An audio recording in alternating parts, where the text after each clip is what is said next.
Following the trail of spice shipments, we made our way up to Nunavut Bay, Canada, the secret hub of Jean Bisson's shipping empire. As a young man, he trekked across Canada to strike it rich during the gold rush of 1852. An avid prospector, he took some chances and ended up buried alive in an avalanche.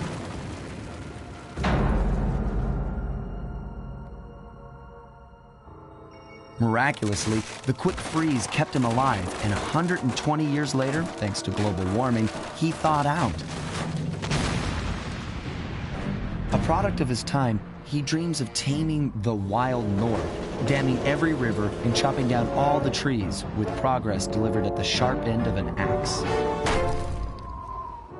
Shipping spice for the Claw Gang proved a lucrative way to bankroll his one-man war against nature. And yet, I have to feel a little sorry for him. He's just a normal guy from the 1850s. Back in his day, he'd be a hero, but today, he's a villain. Either way, that man's got more than his fair share of the clockwork parts. What a low-tech guy like Jean Bisson is doing with robot parts is a mystery. I almost don't want to know. But as always, it's only a matter of time before I find out.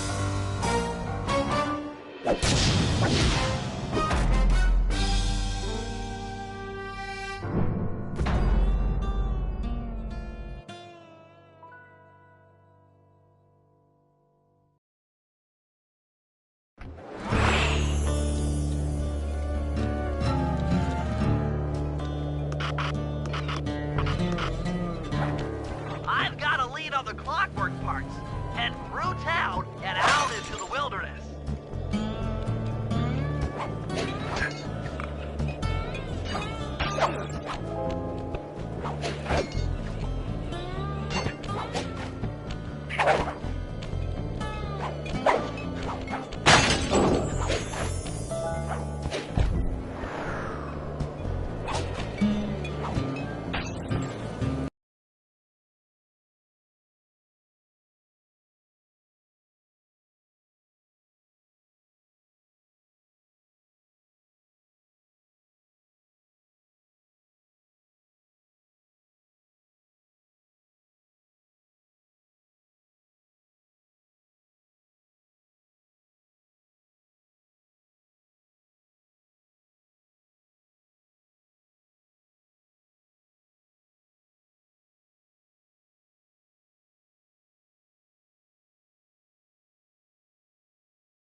That cabin may seem rustic, but don't be fooled. It's the control center for Jean Bison's trade empire. Sneak inside and raid his files. You're sure to find out where he keeps his clockwork parts. Ransacking his files doesn't sound hard. Now, climbing up a sheer rock wall, that'll be a challenge. You're in luck. Before Jean Bison took over, this used to be a popular destination for rock climbers. Some of their old wall hooks are still around. I'm guessing I just jump and hit the circle button to latch on. That's right. And remember to lean back before you spring off the hook. You'll get more altitude. Thanks for the tip. I'll give it a try.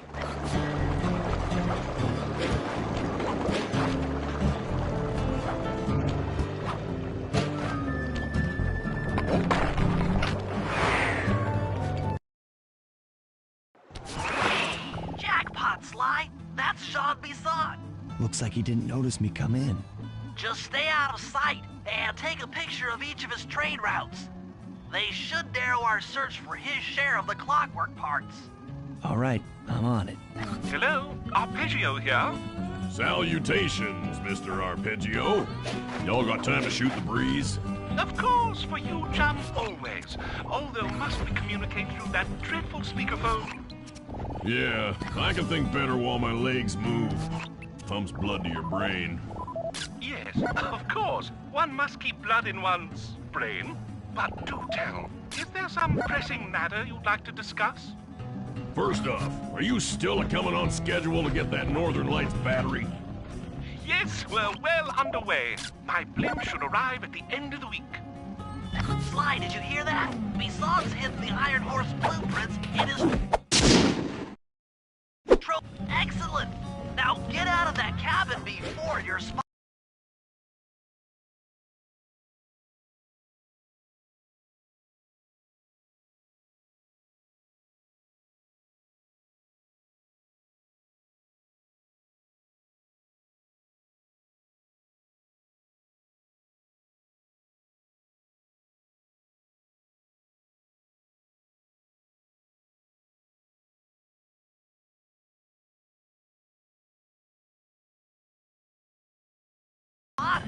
Bison, you covetous troglodyte. You've already got the lion's share of the parts. Would you take my meager portion of the robotic bird? After analyzing Bison's decorating techniques, I think we'll find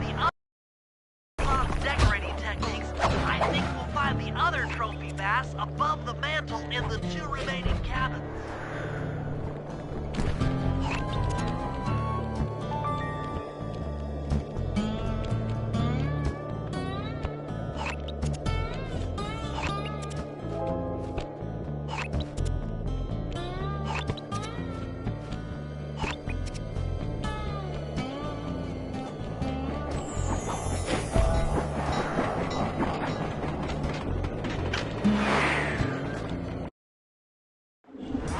Like I thought.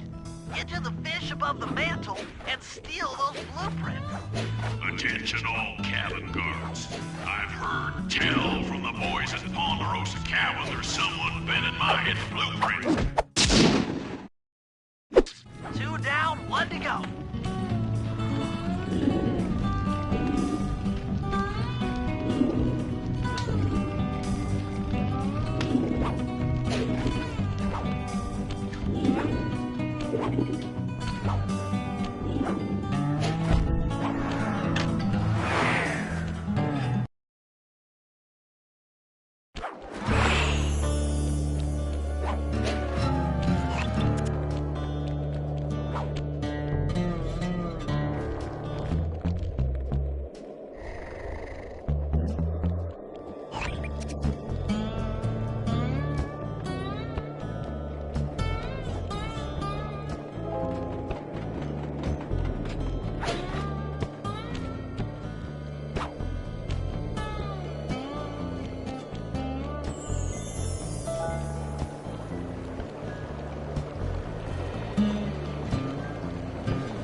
above the fireplace.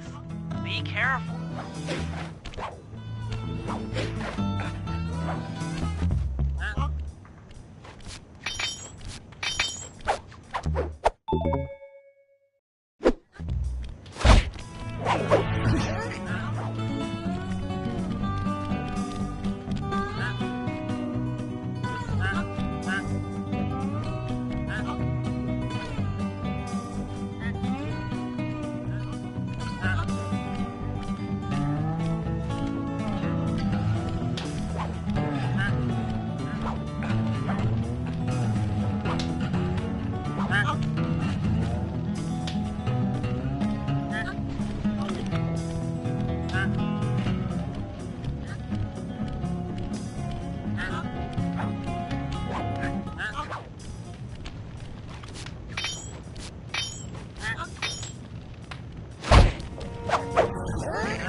Jean Bisson's in for another rude awakening.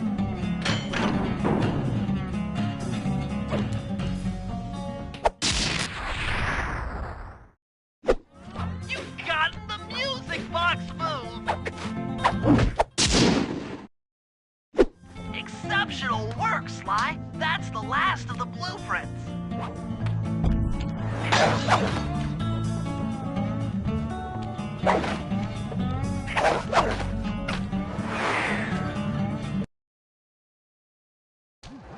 Armed with all 3 blueprints, we should be able to isolate and track the Iron Horse trains through that satellite dish.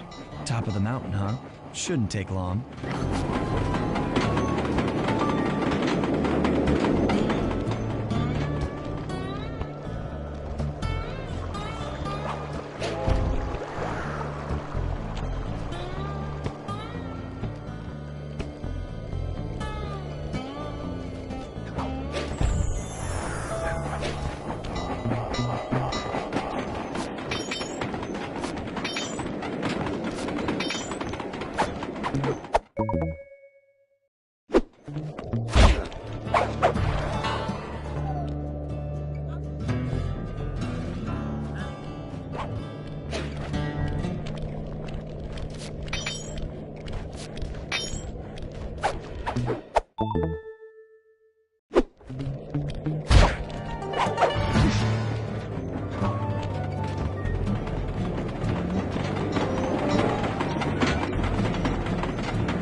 This appears to be the only way up.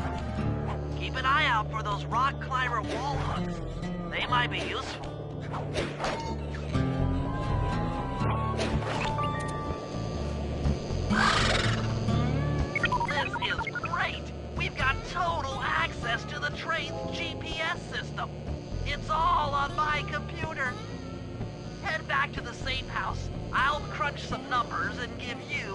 Ready the rundown.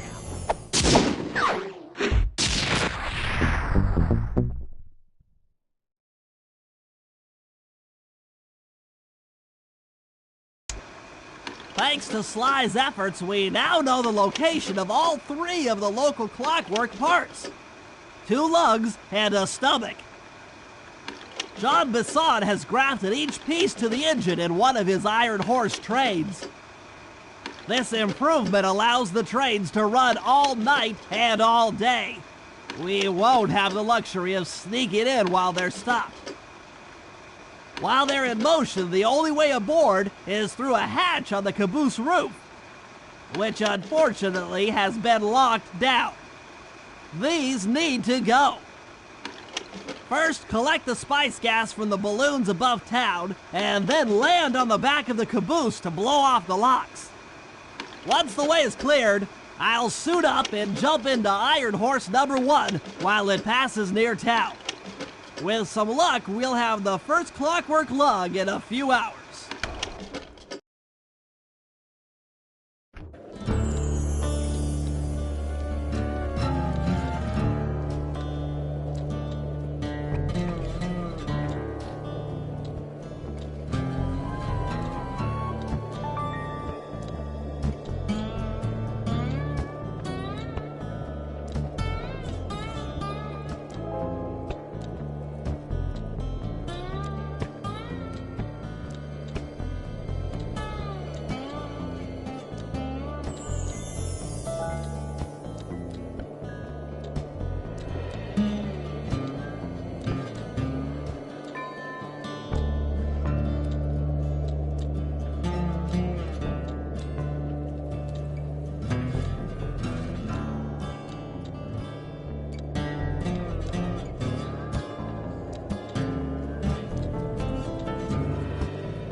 Sly, it's awful. I can't believe it.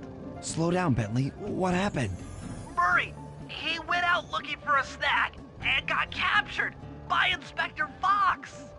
Carmelita? She's here? Don't worry, Bentley. I know how to handle her. But I don't know where she's locked up, Murray. I'm used to having all the facts. Calm down. Carmelita's not cruel like the Contessa. I'll follow her without being seen. She's bound to check on Murray sooner or later. Okay, that's a good plan. Just don't get caught too. I don't want to be alone again.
Hey, criminal, you doing okay in there?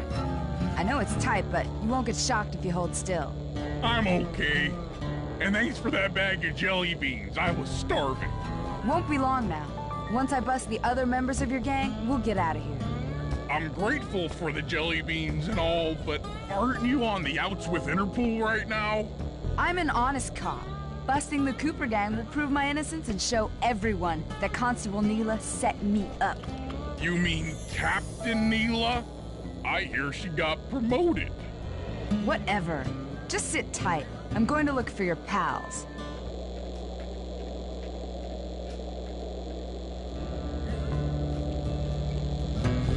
Murray, I've come to break you out. Fat chance. This thing is triple padlocked and Inspector Fox is carrying all the keys. Come on, buddy. You know I'm an expert at pickpocketing. She's tough, Sly. If you manage to get a key, you'd better run for it. Carmelita's sure to notice and chase after you. Leave her to me.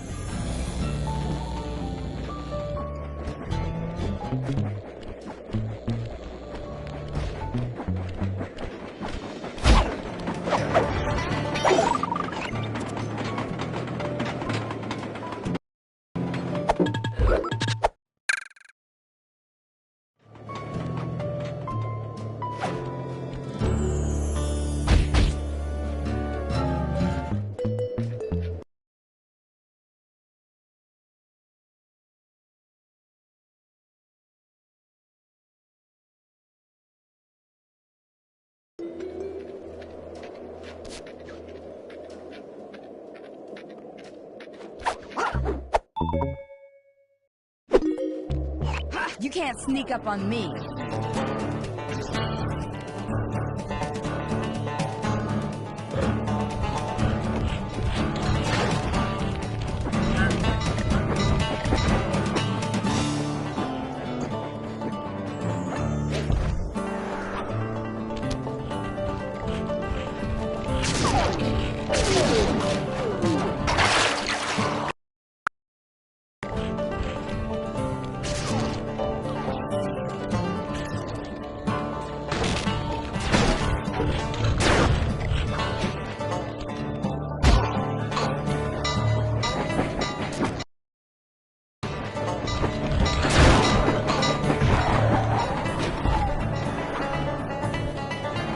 Hide and cower, worms. You're no match for me.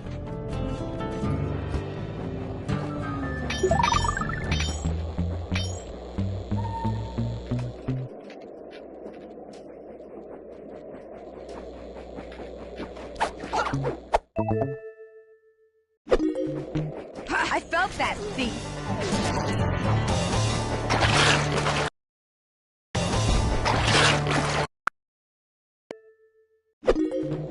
I felt that thief.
What just... Cooper?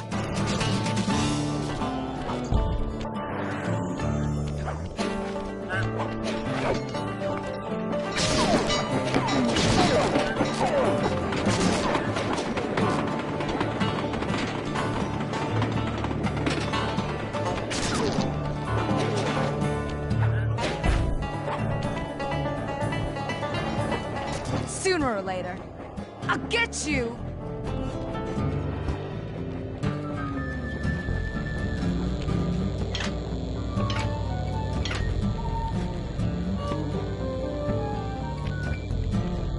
Thanks, pal.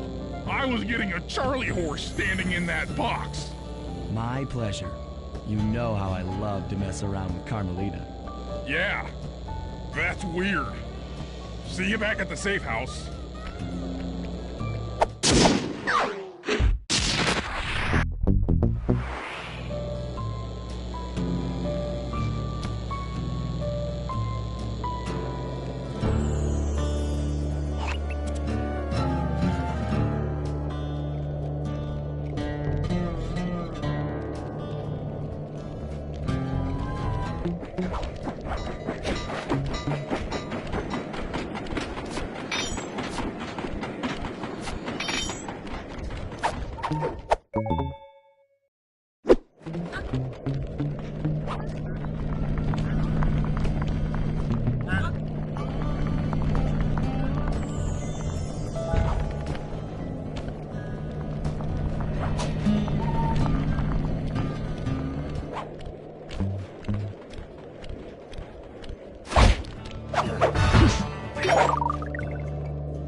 Okay, Sly, we need to break into the Iron Horse trades, but the only way in, through the caboose, is locked.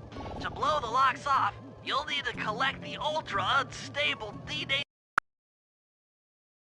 denatured spice gas from those balloons floating above town. How am I supposed to get up there to collect the spice gas? Murray's already commandeered this ice plane. Jump on its strut, and he'll fly you up to a good paragliding altitude. Oh, and strap on a special vacuum backpack. It'll automatically collect the spice gas after you've popped a balloon. Sounds like fun. Once you've collected enough gas, you'll have to land directly on the train's caboose. why directly on the caboose? Denatured spice gas is very unstable at lower altitudes. Unless you land on the caboose, you won't have time to get the gas tank to the lock before it blows up. So you're saying I either land on the caboose or get blown to bits? That's correct. Chemistry can be a harsh mistress.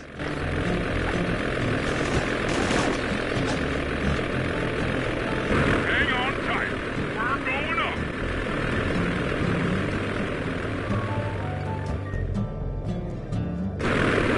Remember to use your paraglider.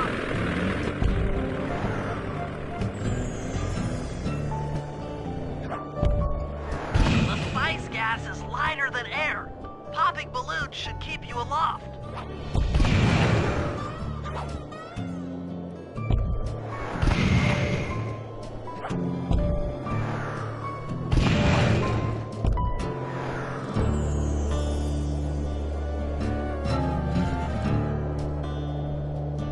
That did it. You got a full tank of gas. Time to land on a caboose.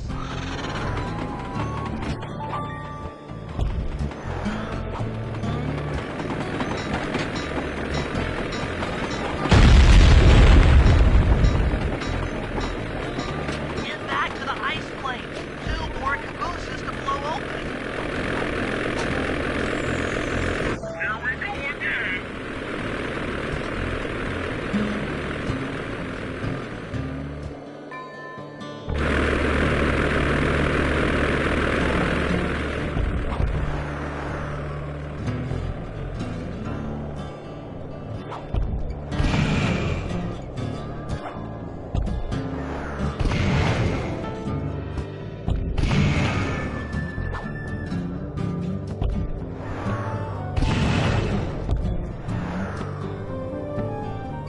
The gas tank is full.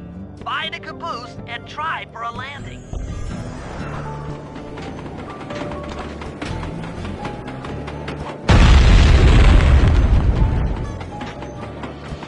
Meet Murray at the ice plane. You guys are doing great. There's just one caboose left.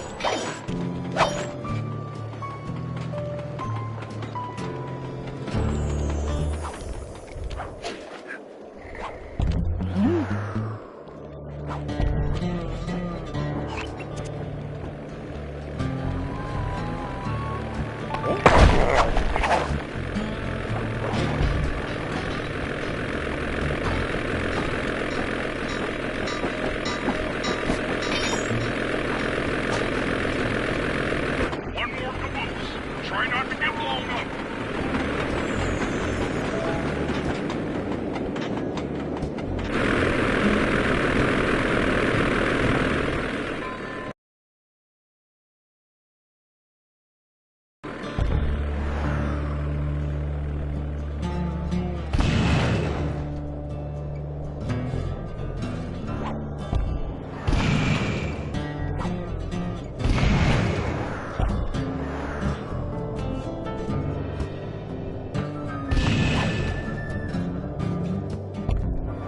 You're full up on gas.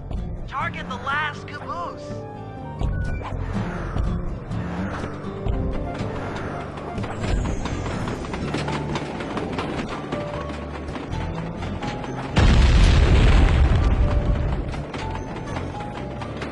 Yes, you guys did it! All the Iron Horse trains are unlocked.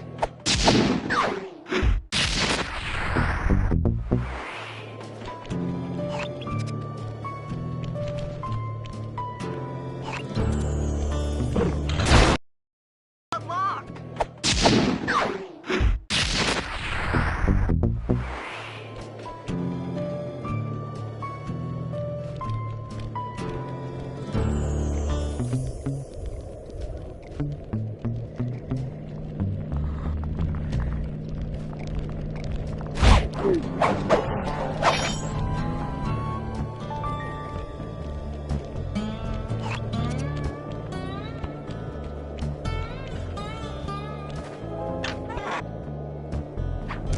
Attention, men.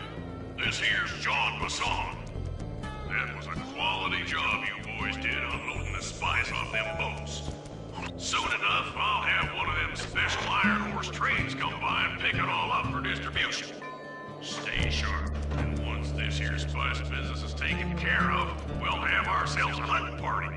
Go out into the woods and kill us some bears, eh?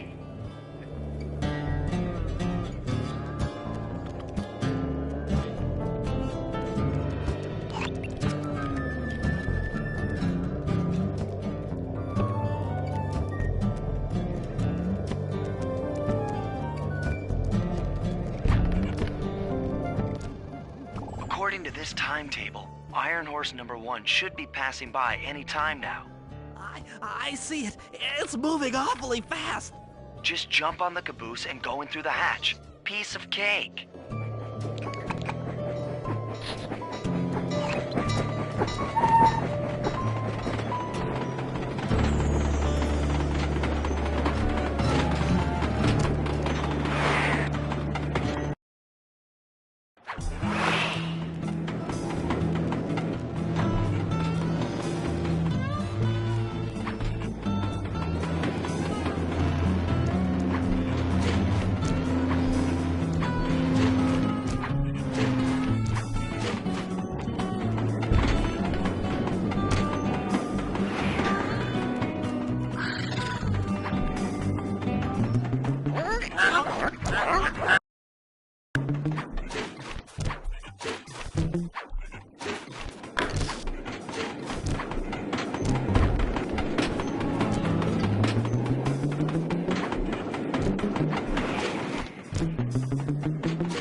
Outstanding!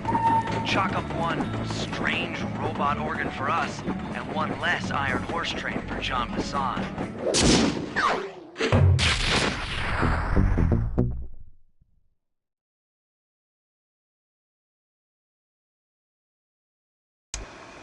Things are going great. We've already stolen one of Jean Bassan's 3 clockwork parts. However, Iron Horse 2 and 3 are going to be a little tougher to crack. First, I'll need to hop aboard Iron Horse 2 and do a little preemptive RC chopper strike to clear out the air defenses. Once cleared, it'll be up to Sly to work his magic in the interior to get at that second clockwork lug. Murray, you'll need to trap some of the local bear cubs in order to unlock a nearby hand car.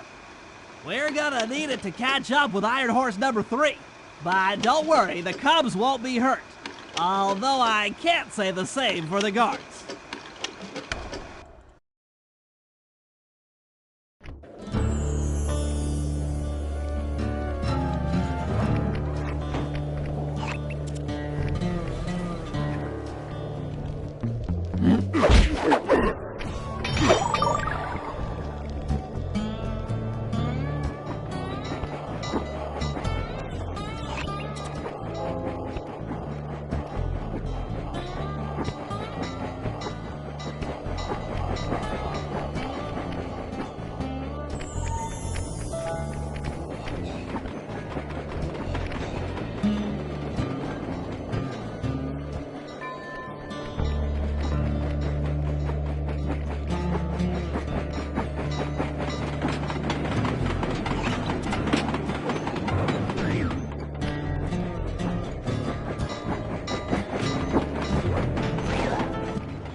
number 3. But for the time being, it's all fenced in. No problem. I'll tear that fence apart. The metal's too resilient for my bombs or your muscle. No, for this job, we're going to have to rely on a stronger force. The love of a mother or her child. You got something to tell me? Yes, I've had the good fortune of locating 2 juvenile bear cubs. If you put them together inside that fence, surely start fighting. Bears at that age are particularly antisocial. Noise from the squabble should bring their mother around to free the angry youths. I get ya. That big mama bear will be able to smash the fence no problem to free her cubs. That's correct. Beware, cubs, for you are hunted by the Murray.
Good work, Murray.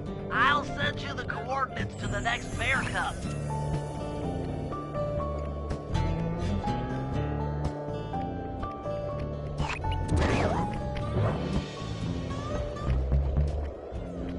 Sorry to say it, but the other cub is somewhere in this bear cave.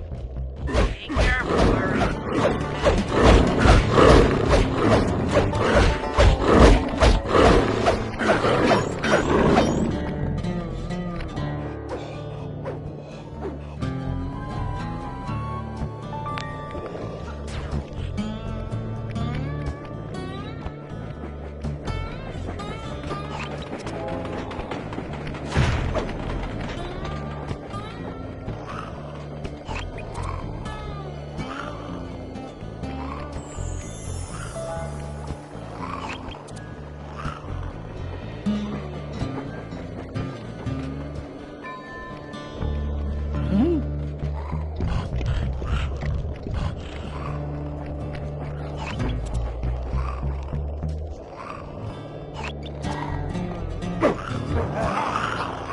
That was fast.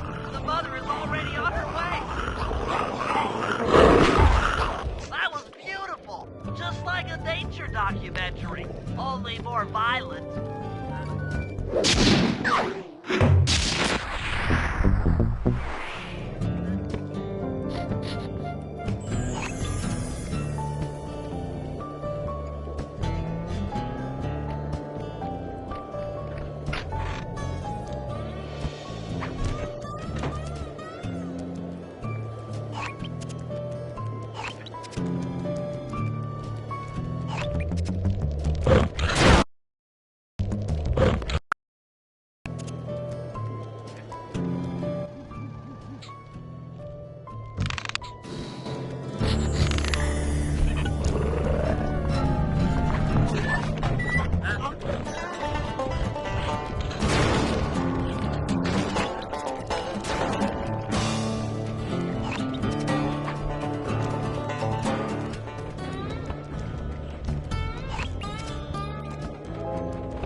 Heads up, Bentley. Here comes Iron Horse number 2.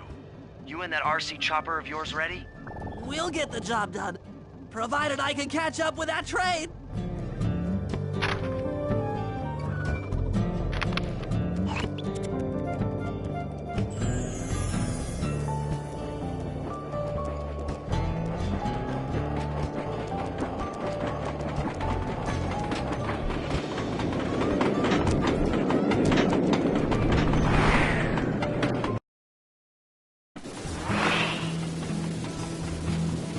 This had better work.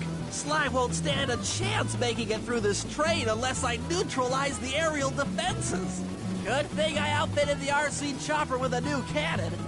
Let's see. The X button drops bombs and the square button shoots forward.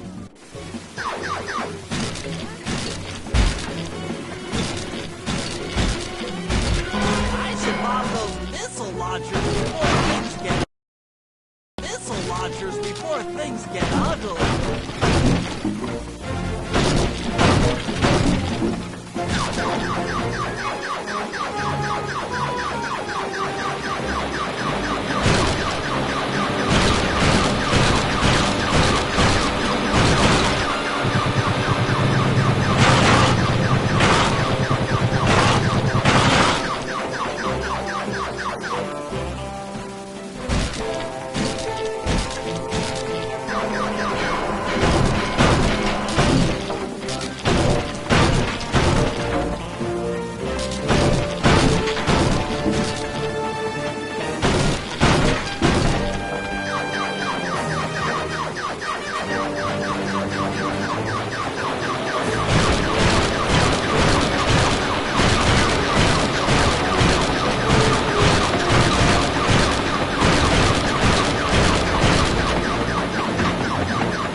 This is it! The final stretch!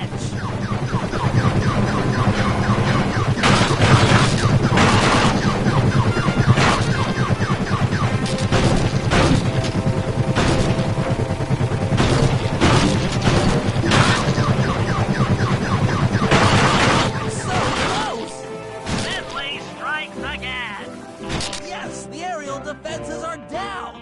Now it's all up to Sly to finish the job.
Sly, the second iron horse train is coming too fast. You might not have time to jump on top. Relax, Bentley. There's more than one way to get on top of that caboose.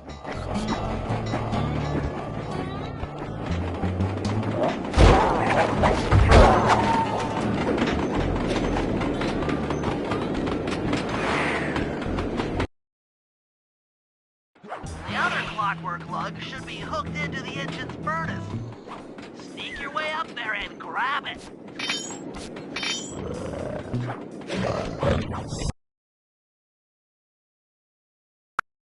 Sneak your way up there and grab it.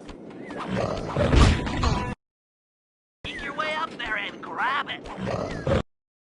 Sneak your way up there and grab it.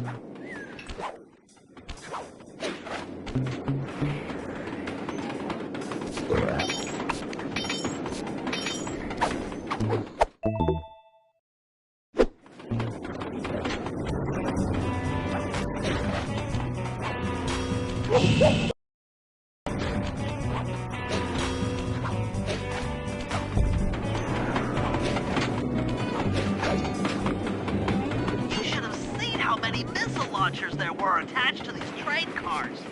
I don't mind saying that it took some real finesse on my part to deal with the defenses.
Attention Iron Horse number 2. In case you haven't heard, some lucky varmint managed to make off with the clockwork lug in Iron Horse 1. All the guards on duty have been punished according to the Lumberjack Code. Don't let the same thing happen to you all.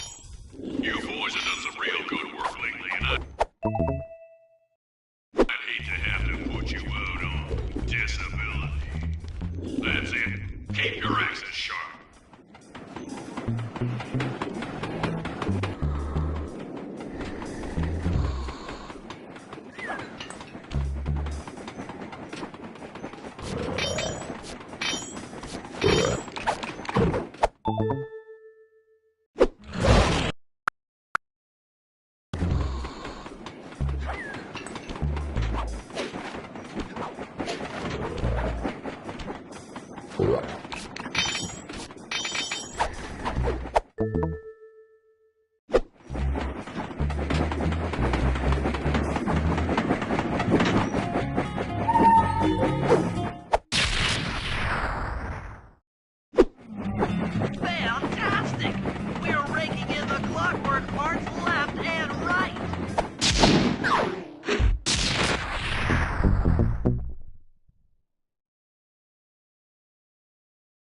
Okay, guys, this is it.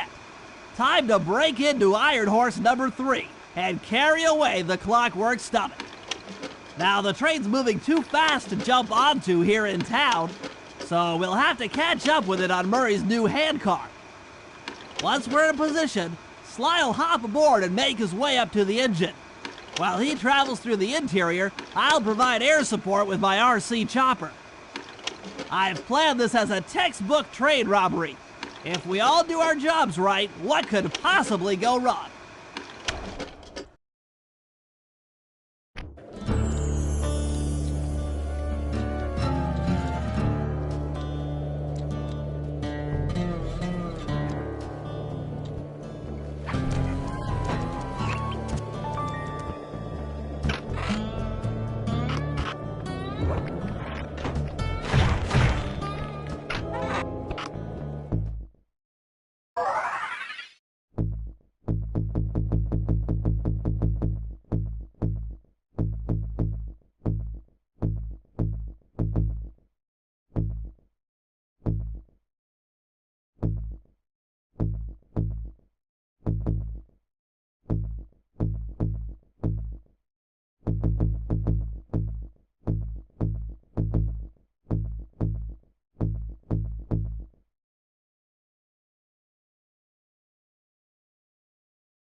Hop aboard, guys. We've got a train to catch.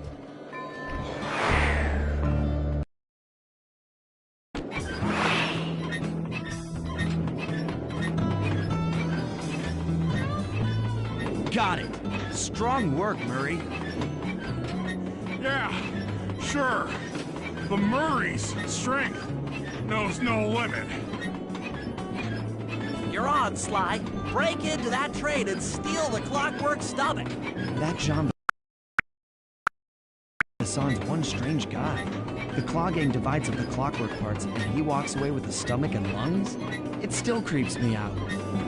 Get creeped out later when we aren't riding an antique handcar at breakneck speeds. Good point. It's time for a train robbery.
Ain't nobody getting past me.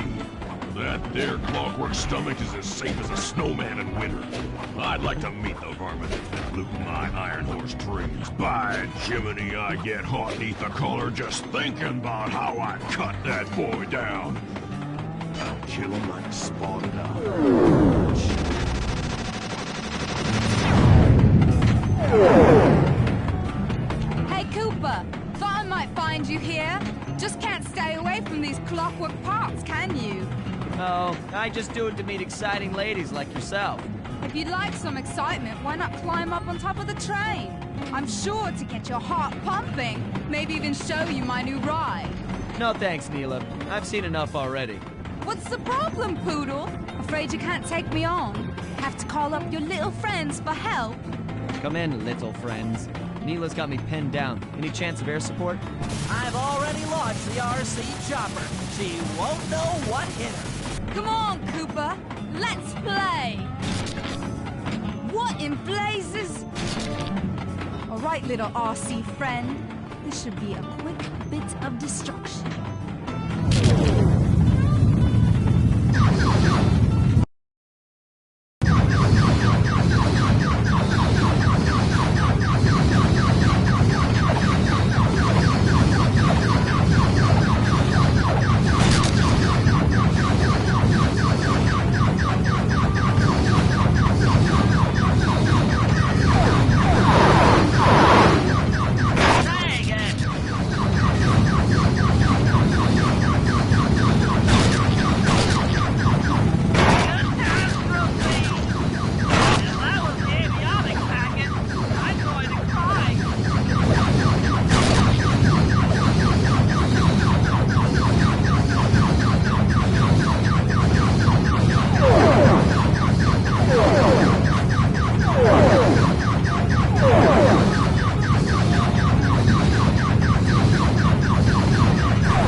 That was some fancy flying, little friend.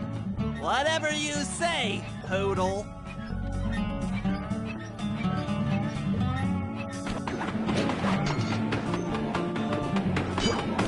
Hey, Sly!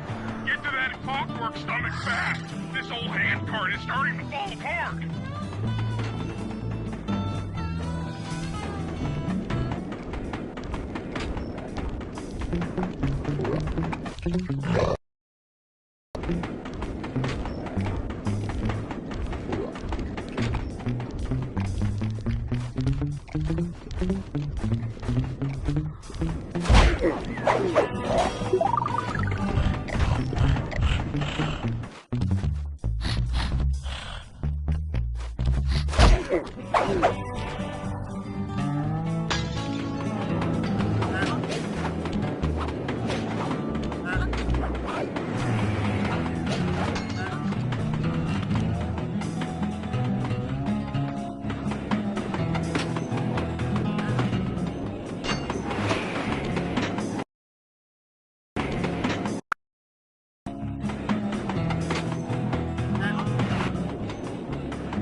Looks like John Bassan's wised up and bolted the stomach down. We'll have to crack the engine block to get it free. Then that's just what we'll do. A well-placed bomb down the train smokestack will knock it loose. Just make sure to take some cover. Not so fast, John. The clockwork part is mine. They will all be mine.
I've got an upset stomach on my hands, but other than that, I feel great.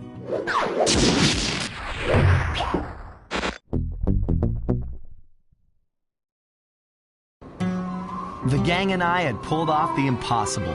We'd successfully robbed all of Jean Bisson's iron horse trains, and we were walking away with 3, count them, 3 clockwork parts. And as a bonus, we shut down spice distribution in all of North America. Needless to say, we were pretty pleased with ourselves. Can't say the same for Carmelita. Once again, the framed policewoman had to run from the cops, which was fun at first, but I'm starting to feel a little sorry for her. I mean, what if they replace Carmelita with someone else? I don't want another cop on my tail. She's a big part of why this is all fun. Sooner or later, I'm gonna have to figure out a way to clear her name, some way other than turning myself in.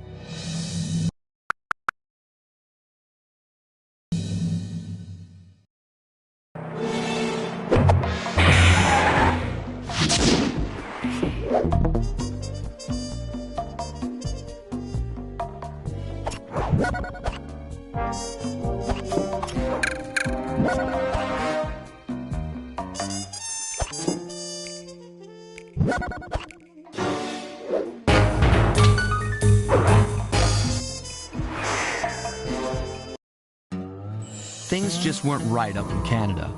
Random acts of violence were popping up like weeds, and the Northern Lights, well, they just weren't right. One night they'd be brighter than ever, and the next, gone. In Nunavut Bay, I overheard talk between Jean Bisson and his mysterious partner Arpeggio. Somehow, those two are behind it all. Tracking the source of the disturbance was easy. By simply following the lights, we were led north to an immense lumber camp. The sheer number of fallen trees advertised Jean Bisson's presence and that he was in possession of the clockwork talons. Pythivius Raccoonus makes numerous references to the talons slicing through plates of steel. A skilled lumberjack like Bisson could clear a forest in hours while wielding the artifacts. Those talons have got to go, both to finally do away with clockwork and to save the environment from his twisted sense of progress. The world just doesn't need to make space for another strip mall.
Okay, so here's what we know.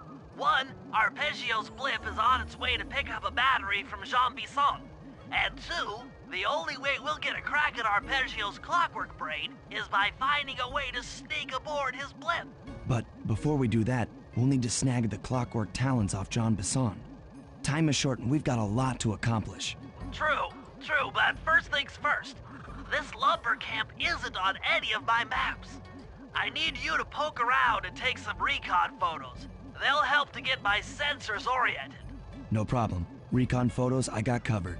In anticipation of the icy climate, I took the liberty of modifying your cane. It can now separate into 2 smaller canes, useful for ice climbing. Try ascending to the top of that sheet of ice. Just jump and hit the circle button to dig in.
reconnaissance.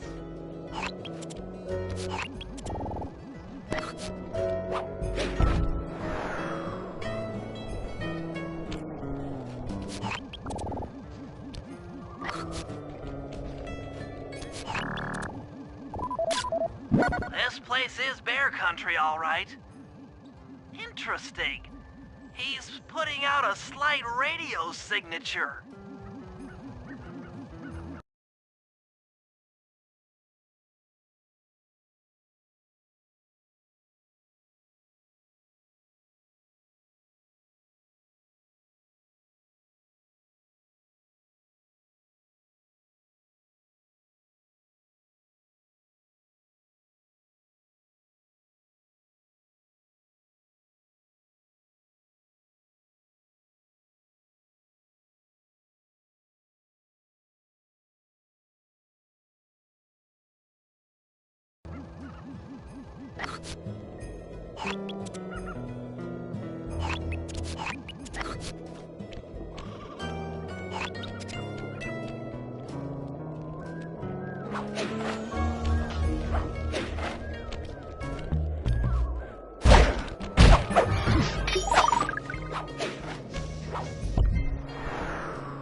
Those saw blades look particularly old.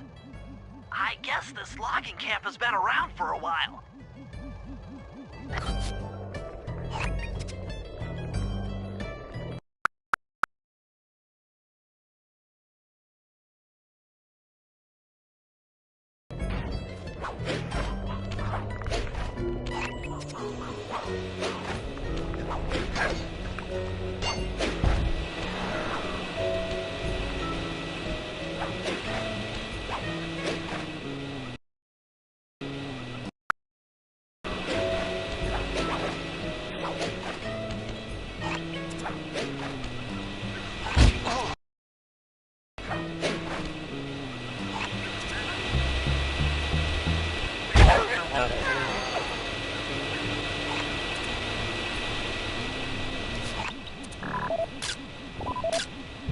John Bison's house. The lair of the beast. The den of evil. The epicenter of ecological destruction.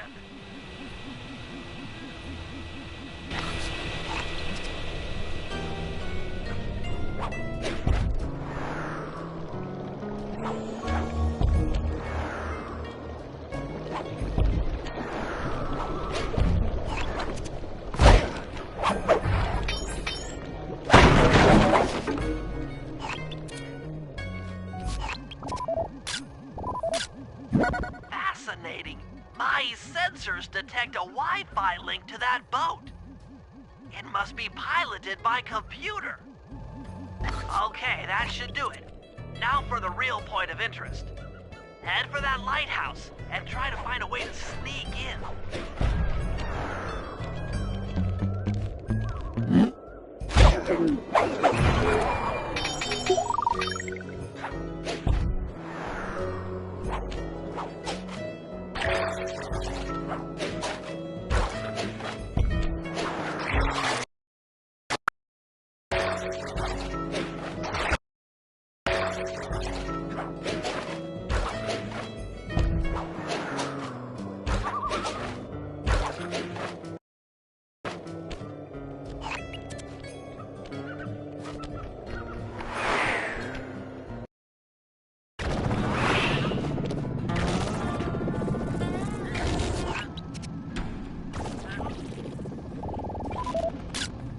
I was right. The entrance is barred from the inside.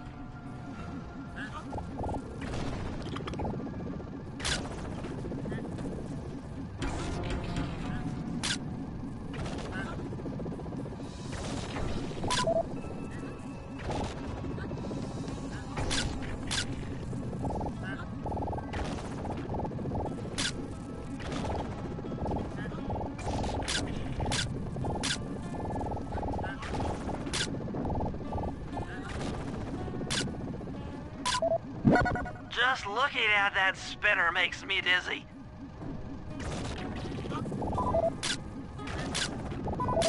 That's the battery charger, but where's the battery Arpeggio's coming to pick up? Might as well get a shot of old Jean Bisson. Oh, Sly, listen in. He's mumbling to himself. Come on, John. You got it in you. Those lumberjack games need some more competition, eh? What would attract the participants? Bullseye! I'll post the Clockwork Talons as a trophy. That should bring in the competition. Although, who am I kidding, eh? I'm gonna win just like every other year. Oh, it's tough being this tough. It sure is, yeah. Head back to the safe house. We need to talk about these lumberjack games.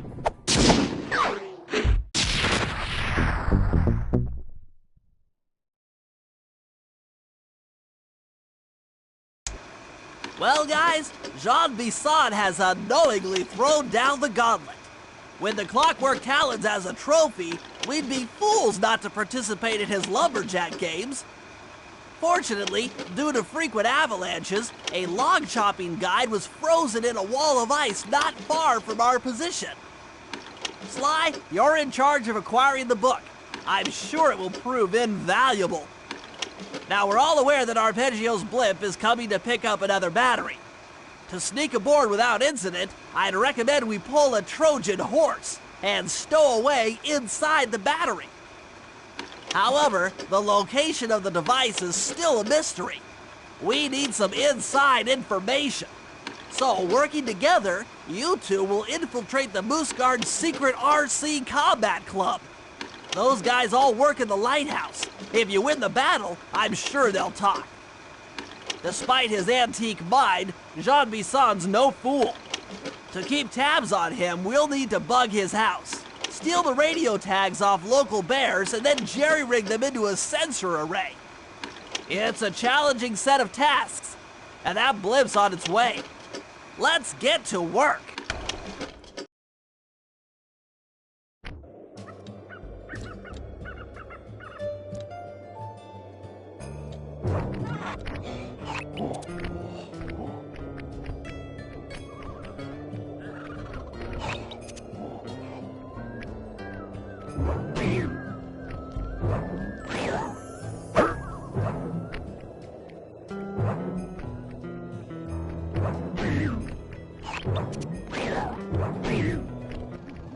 Rumor has it that several off-duty guards meet in that cabin for an RC combat club.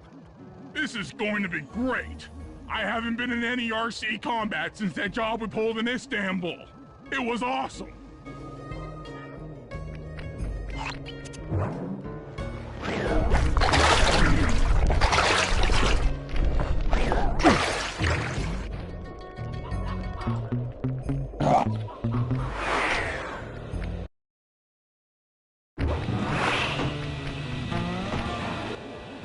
Those guards will never let you into the combat club without a disguise. That old moosehead should do the trick. Only there's no way for you to get up there. Hide out in this barrel while I send in Sly to steal the head.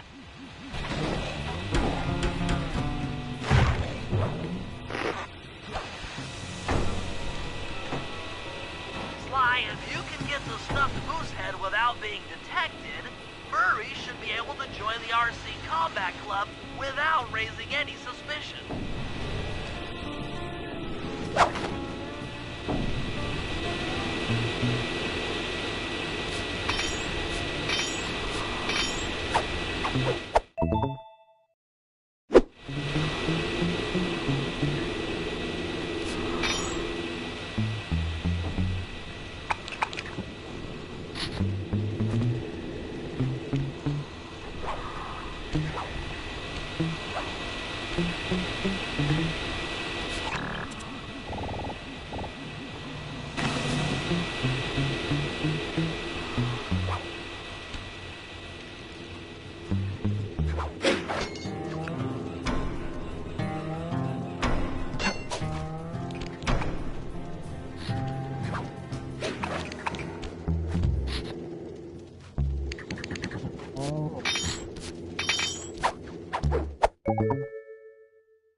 Murray, heads up.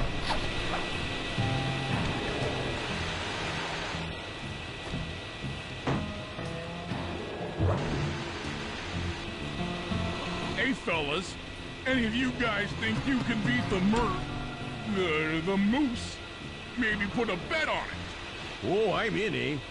I ain't got a lot of money for this wager, but there's no way I'd lose to a new guy like you, huh? That RC combat drone takes some skill to control. Steer with the left analog stick and hold down the X button for gas. After you collect the ball and ammo, press the square button to fire its turret. Here's a pro tip. You can only aim the turret while you're stopped.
Eh?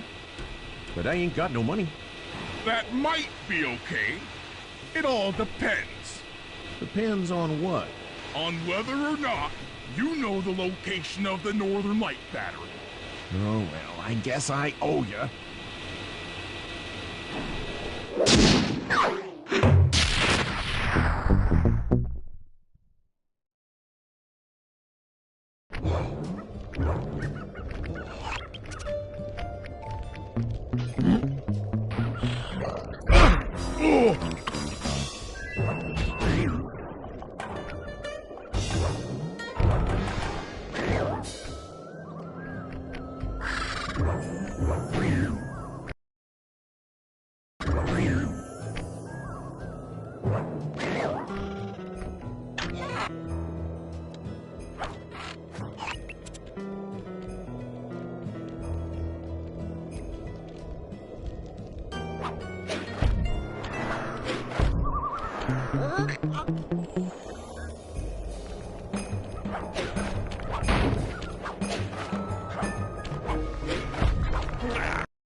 The wild bears in the area have been tagged with radio tracking devices. If you can snag enough of them, we should be able to set up a receiver array around Jean Bisson's house. I'm always up for bugging someone's home. The first step is crawling into that bear cave and stealing the goods. I'm on it.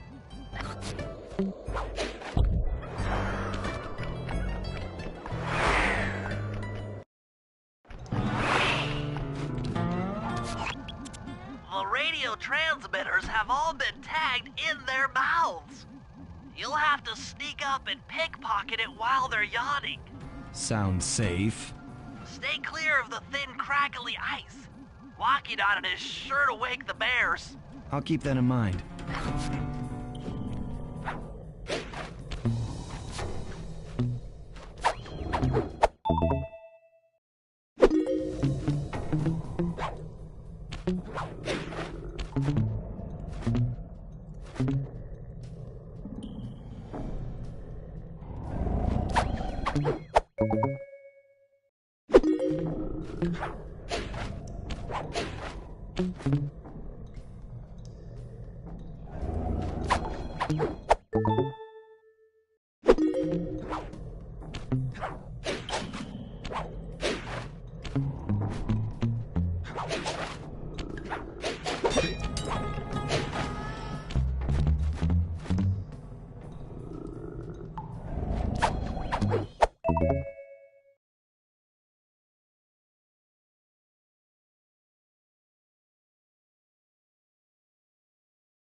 Only you could have pulled that off.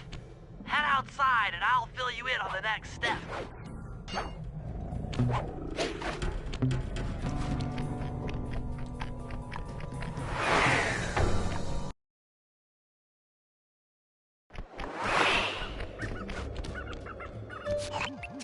To form a receiver array, you'll have to place the radio transmitters in precise locations around Jean Bison's base of operations. Seems easy enough.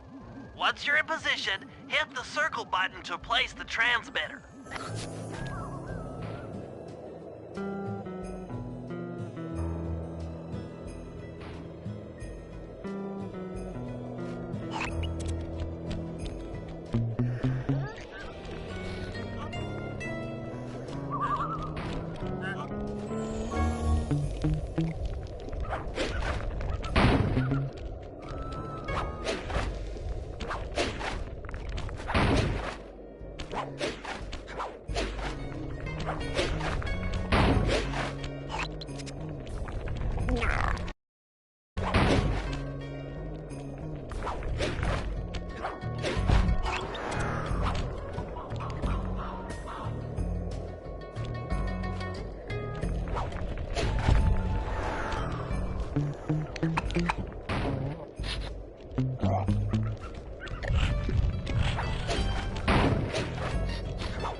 Lumberjack team managed to clear cut 128 acres of forest. Not bad considering they had to kill all them badgers to do it, eh? But now, the gold Lumberjack team, bless their hearts, those boys chopped down 211 acres. Y'all hear that? 211 acres of progress. Almost brings a tear to my eye when I think about how much wilderness y'all have tamed. Keep up the good work, fellas. Not long till we can start putting up those track homes. Yeah.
Nice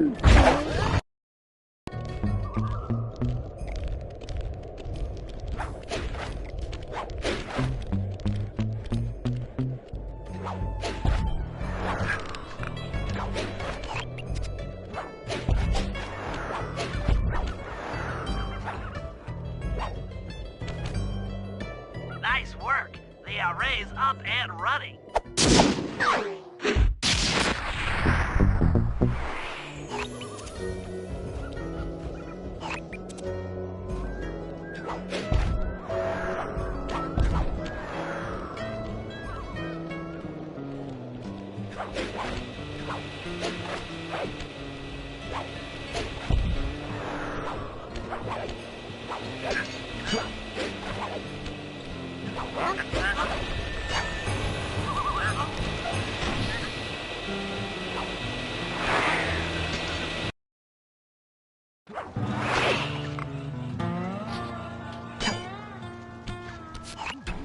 Sly, I've detected what appears to be an ancient guide to log chopping that might be useful for the lumberjack games. Unfortunately, it's frozen deep in an ice wall. How are we supposed to get to it? Wait for more global warming?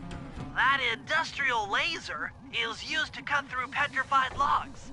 If it could be bounced out that window, with your help, I should be able to harness its energy to melt the ice wall and free the bug. How do I redirect that thing? There should be a switch on the other side of this wall. Throw it and then head outside.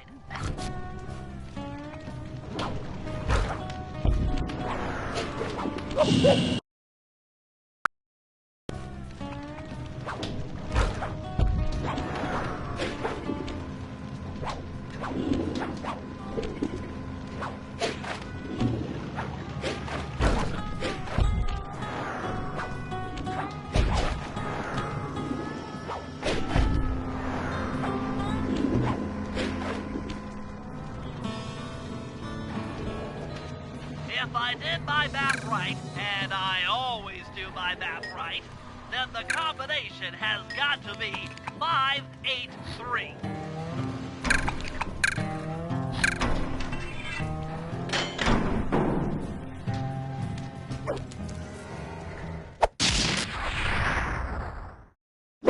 Gadzooks, that's a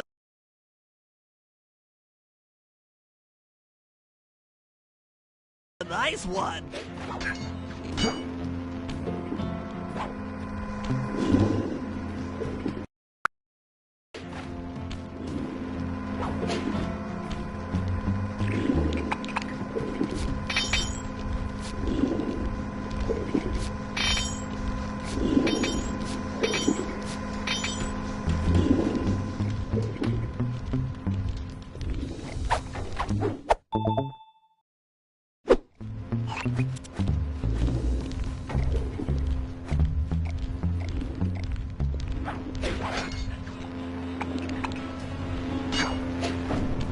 Attention all you fellas working the sawmill. Make sure you keep a steady watch. A prowler's been spotted, and we cannot afford to have anything happen to our log cutting equipment, particularly that laser-type saw blade. We're gonna need it once we get to them old oaks up near Lookout Mountain. Hey, you know, you should still enjoy yourself, baby. I mean, how many people get to cut down forests for a living? You've done it! The laser's... I mean, how many people get to cut down forests for a living? You all are lucky. You've done it! The laser's been redirected out the window.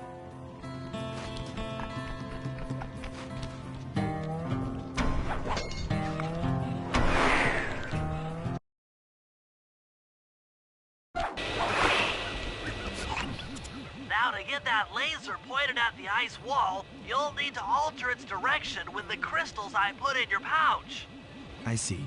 I just walk to where the laser stops, place a crystal, and it'll bounce the beam to a new position. That log chopping book is as good as ours.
Stand clear, Sly. Something else is coming out of the deep freeze. I've never seen such a majestic creature. So full of life, so ready to live. So much for that. He's back in the deep freeze. Cheer up, pal. We got the log chopping guide.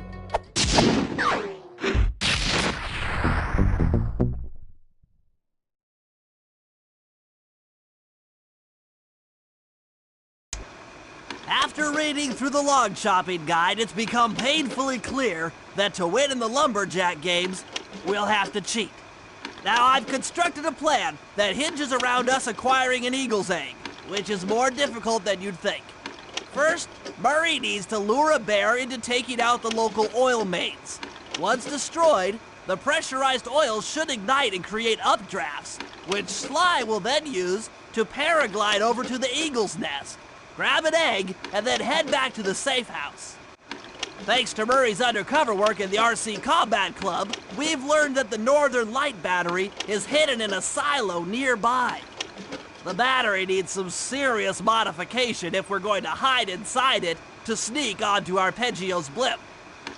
First, we'll short the battery with grapple lines on local boats. Then, we'll all break into the lighthouse and sever the power flow to the battery. That way it won't recharge. Given my electrical engineering background, this plan has a 97% chance of success. Pretty good, huh?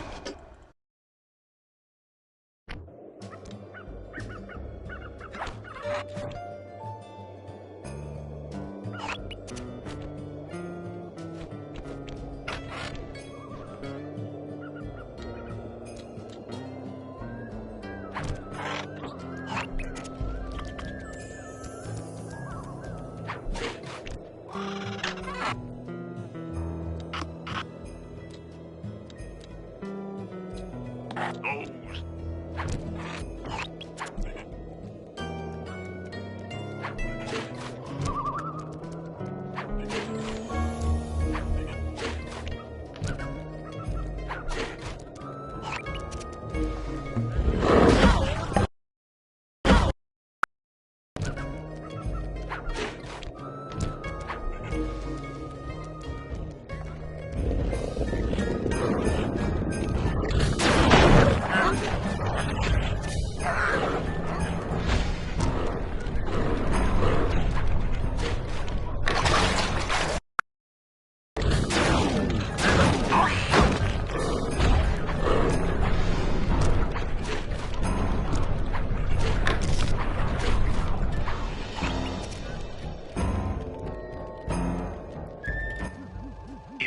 trust Murray's informant. That's the silo with the battery hidden inside. To prepare it for travel, we'll have to drain off its northern light energy. By attaching a boat's grappling hook to the top of the silo, we should be able to deplete power from the battery. Murray's in position to help throw you out onto the boat. Once on board, I'll hack into its steering controls and move the vessel close enough to fire its grappling hook. Okay, I'll climb on top of the silo and attach the hooks. How many grappling lines will it take to drain the battery? 3 should suffice. Once the first line's attached, Murray and I will commandeer another boat. You should stay in position.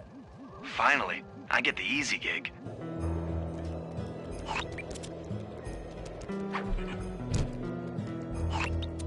I'm all set to throw you to that boat. These days, my aim is impeccable. Now to hack the steering controls.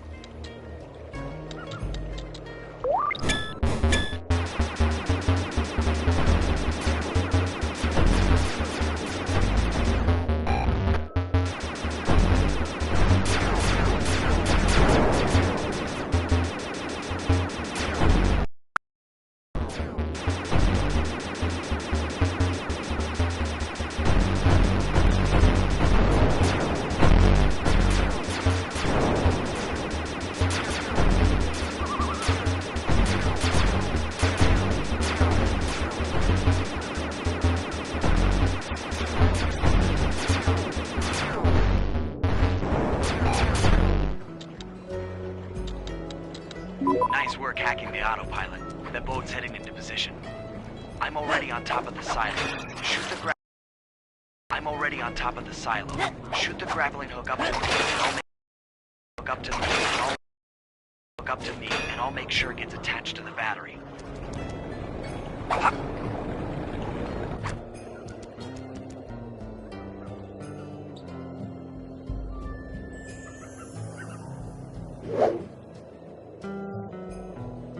The hook's in place. You guys should head out for another boat before it overdo it.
The second hook's in place.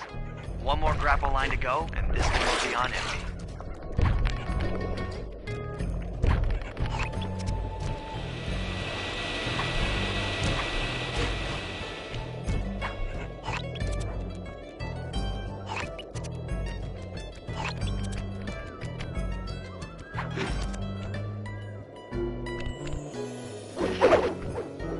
I was wondering what happened to that guy.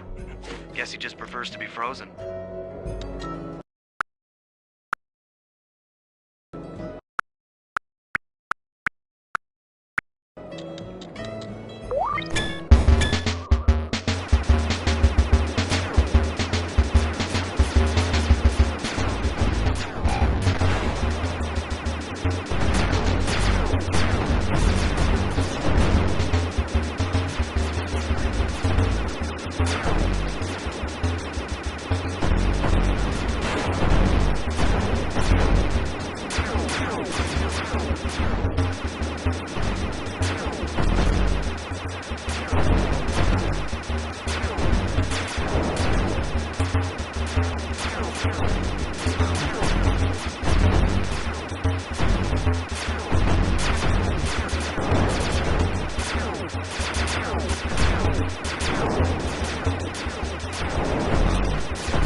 That did it. With the battery chamber empty, we'll be all set to move in.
gonna get an eagle egg, you'll first have to destroy all the local oil mains.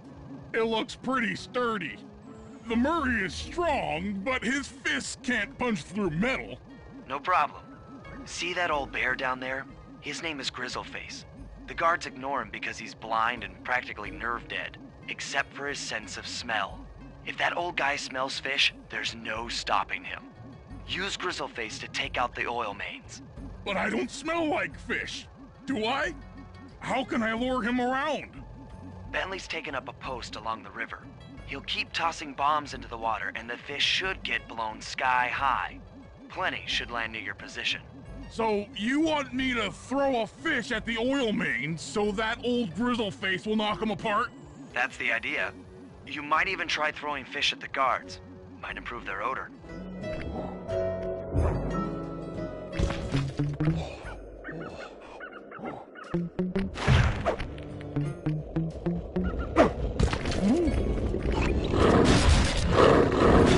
Nice work. Trot old Grizzleface over to the next oil main by luring him with fish.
Solid work, Murray.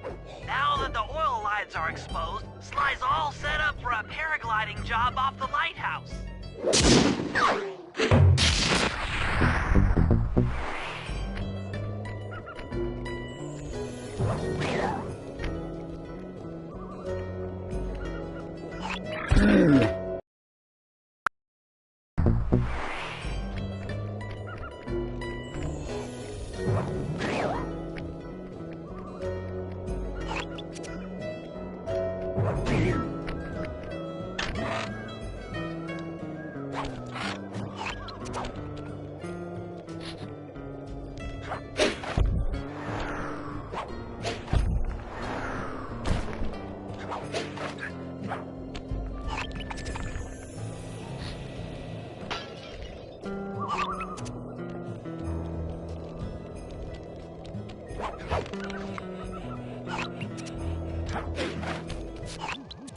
That lighthouse is the conduit for collecting the northern lights. We need to shut it down, or the silo battery will continue to fill with energy, making it impossible for us to stow away inside. So, you want me to go in there and bust the thing up? Sounds like work for Murray. Actually, this job will require all three of our skills. The front door is locked, and you're the only one capable of climbing up to the hatch on top. Once inside, sneak down to the ground floor and let us in. We'll help you finish the job. All right, see you on the ground floor.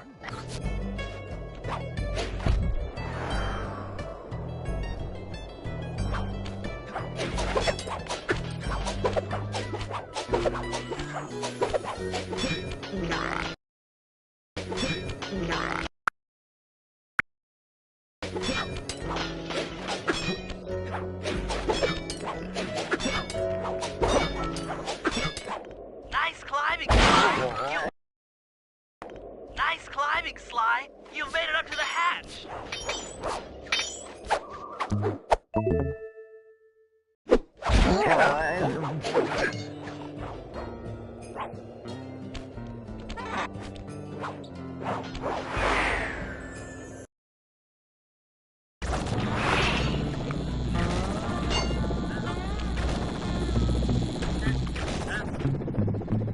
Hey there, all you boys working the lighthouse. The lumberjack teams are a-coming, so make sure to practice up on your log chopping, ice wall climbing, and log rolling. This is a great event to honor those pioneers and lumberjacks who paved the way. Without them, we wouldn't have the wholesale clear-cutting techniques we enjoy today. That's it. Keep your axes sharp.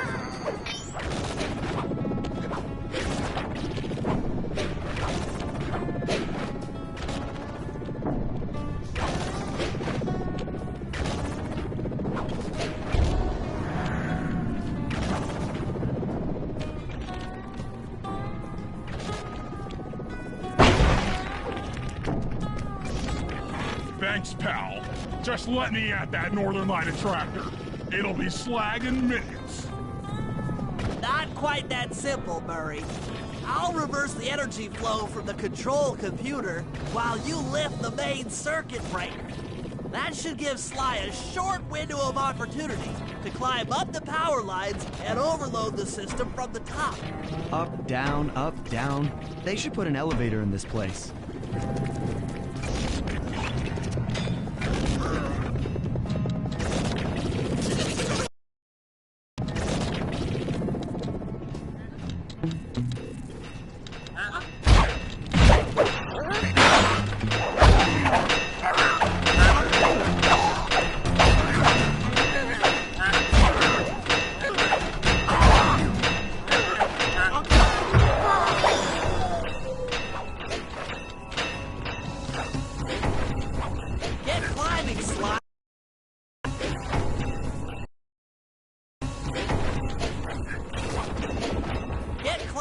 Sly. We can't keep this thing reversed forever. Yeah, this is heavier than it looks.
In order to overcome Jean Bison in the Lumberjack games, we'll need to enlist the help of the giant Canadian eagles.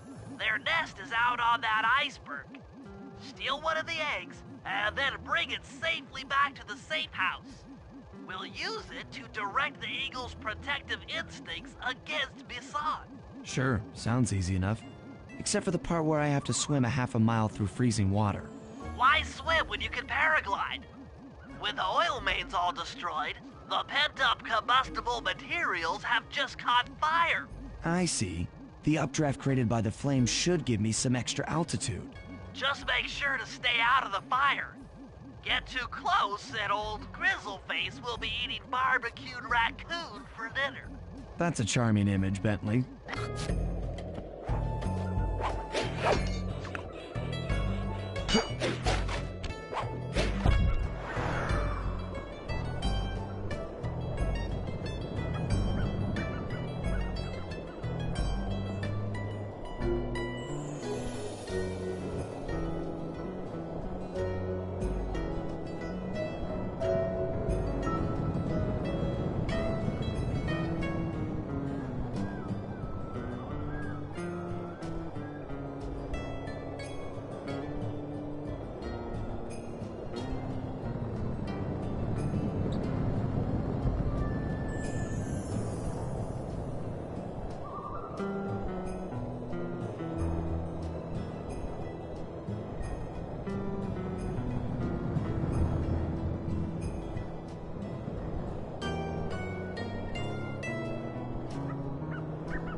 Watch out for those eagles, they don't look friendly.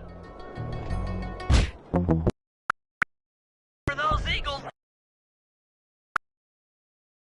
eagles, they don't look friendly.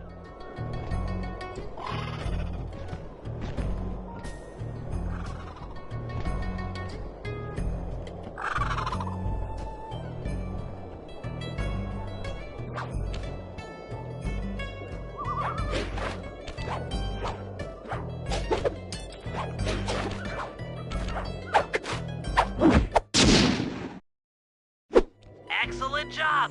If you could get that eagle egg back to the safe house, we'll be all set for the Lumberjack games.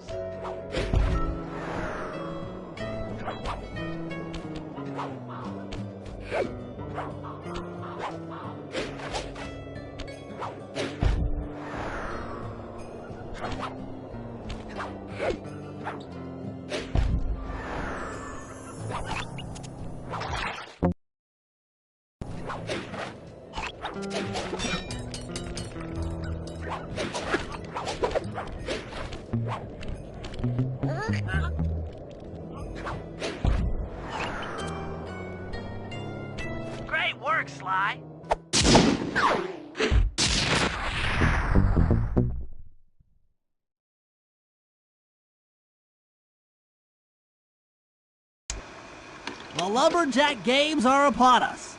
Now, despite Murray's study of the log chopping guide, none of us are skilled enough to beat Jean Bassan at his own game. So, though it pains me to say it, we'll have to cheat.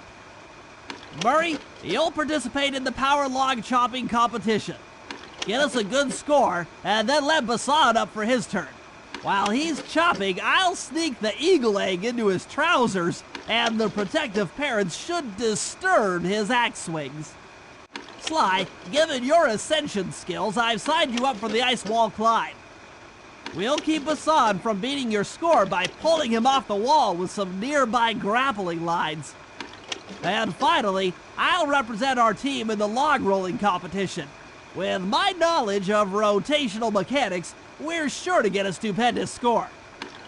Sly will be in charge of greasing Bassan's logs, so he has no chance of beating it. If you guys are ready, I say we head out and show these meathead lumberjacks what we're made of.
Why don't those lazy, dumb beat?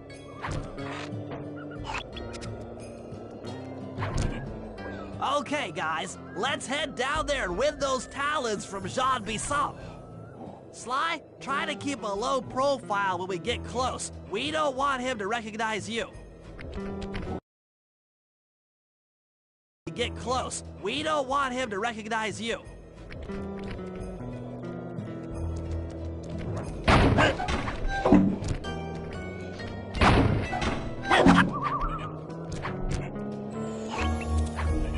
Excuse me, sir.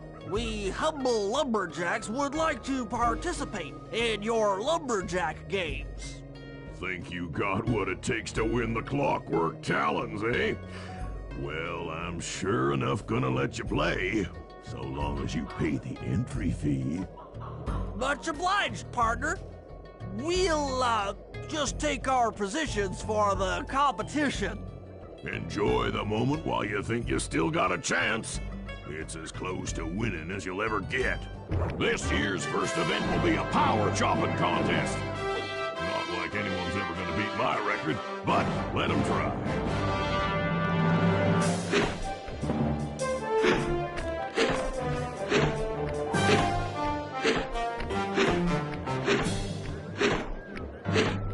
Not bad, Hippo.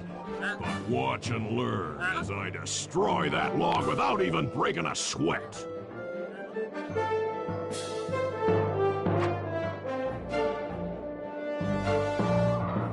Okay, Bentley, you're on.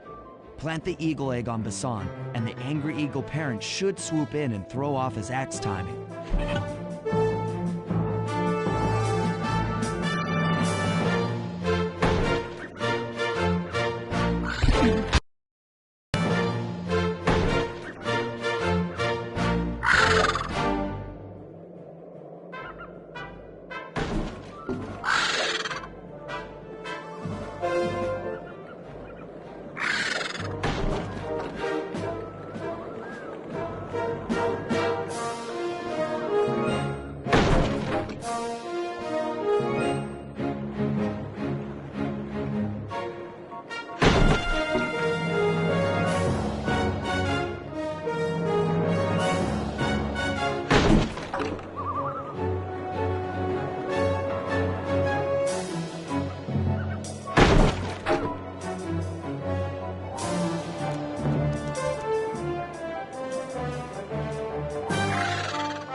What? I think you better rethink them scores, boys. What you intended to give me was perfect tens, right?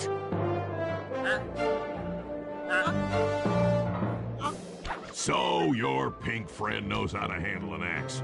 Let's see how you handle a vertical wall of ice. Ice.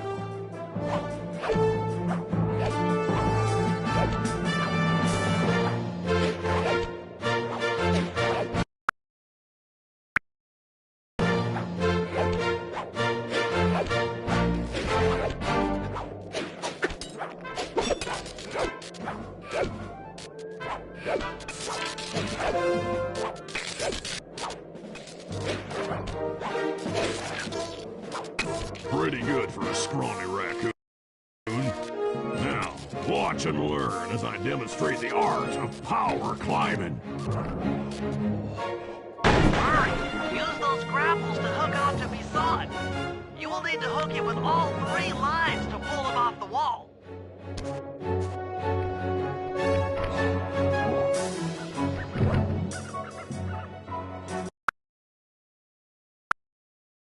To hook him with all 3 lines to pull him off the wall.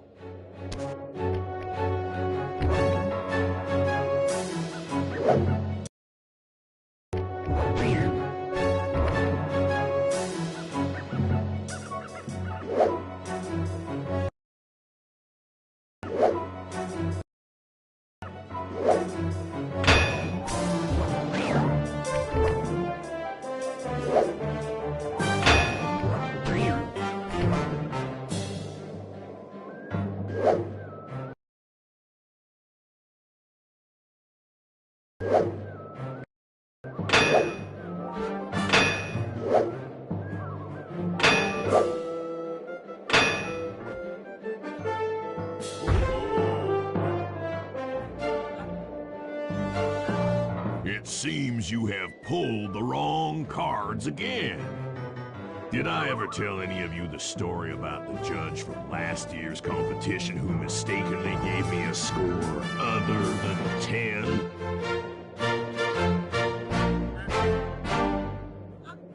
I see we're tied with only one event to go. Unfortunately for you, I've saved my best event for the last, the spinning log competition. Okay, looks easy enough. I just need to stay out of the water.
Lucky turtle, I'll give you that.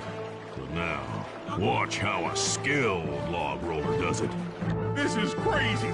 John Bisson's got those judges so intimidated, there's no way he can lose. You're right, Murray. Those guys need to go. Okay, I'm just making this up on the fly, but what if I were to lure the judges one by one into that cave? Once inside, you two will knock them out and take their clothes.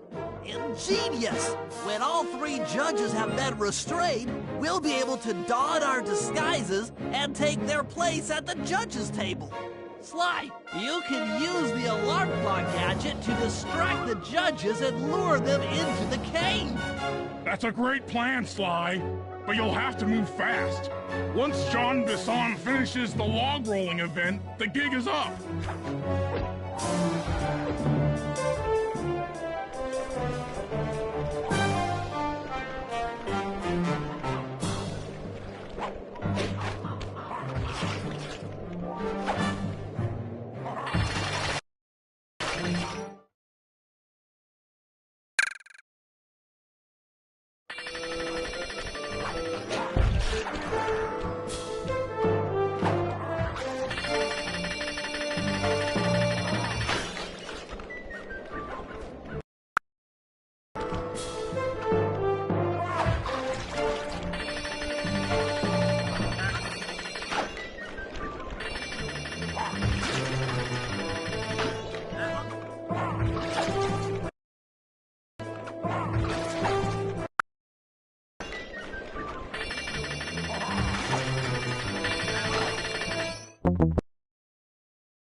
about the consequences for incorrect scores.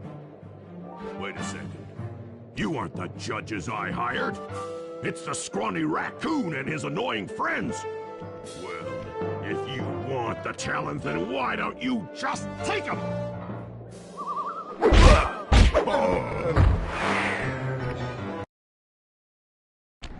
Oh, my aching head. Those talons really pack a punch. Sly! Murray! Wake up! Yeah, I'm awake, but not so loud. I have a splitting headache. Where are we? What's going on? This looks like the sawmill control room. Bisson must have thrown us in here for interrogation later. I, for one, would like to escape before he returns. It looks like we're pretty well sealed in here. Unless... Unless what? Unless you can fit through that hole. I think I could squeeze through there. I'll drop down and try to free you guys from the outside. If there's any trouble, I'll call with this walkie-talkie. You might be able to help me with these sawmill controls. While you guys do that, I'll try prying open that steel door. Given enough time, I might be able to make some progress. Sounds like a plan. Good luck, Bentley. And remember to shout if I can help you from up here.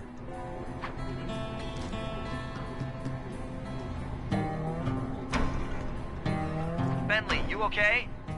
I can't see you from in here, but I heard the fall. I'll be fine. Just give me a moment to catch my breath. Well now, Candy Britches. I should have figured a puny turtle like you'd find a rat hole to squirm through.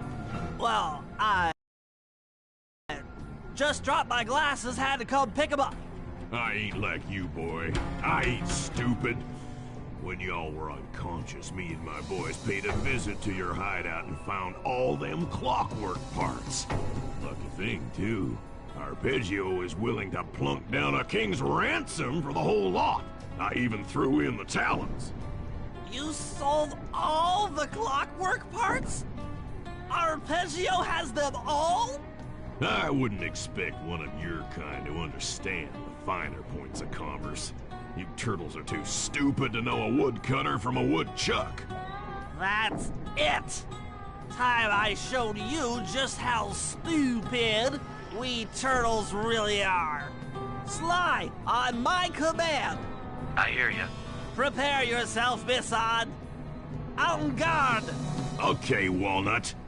Get ready for a smushin'. Call out which lever I should pull. Cook 'em! Saws! Saws! Uh-huh. Saws! Saws! Bam! Blades! How's that? Blades! All right. Saws! Come on in here, boys. Let's get this varmint.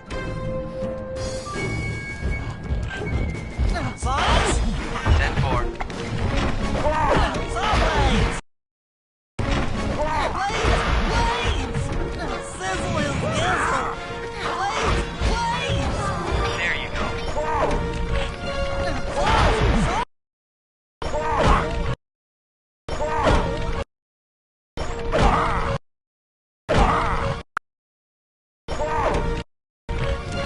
Saws! Okay. Saws! Yep. Blades! Done. Saws! Done. Blades! Uh-huh. Saws! There you go. Saw blades! Eat dynamite, turtle. Saws! Saws!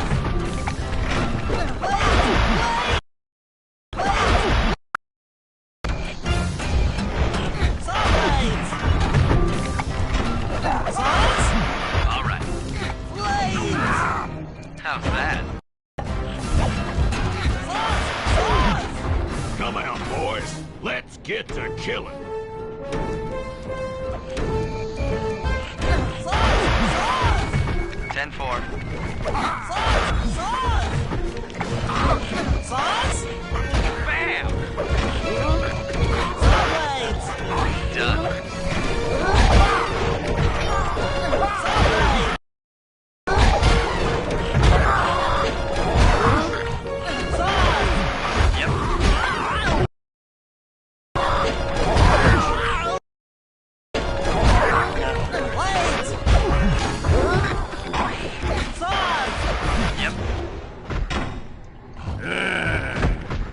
Tarnation! I've been done in by some four-eyed turtle? Times have changed. Once again, braids triumph over brawn. Good job, little buddy. That was some fast thinking. Don't forget about me. You did a great job opening that door, Murray. Thanks. Attention, John Bisson. Arpeggio's carrier blimp will arrive to pick up the Northern Light battery in exactly 1 minute. Okay, enough patting ourselves on the back. If we're going to get the Clockwork parts back, we need to get onto that blimp. The silo battery isn't far. If we run, we can make it. Enough talk, let's move.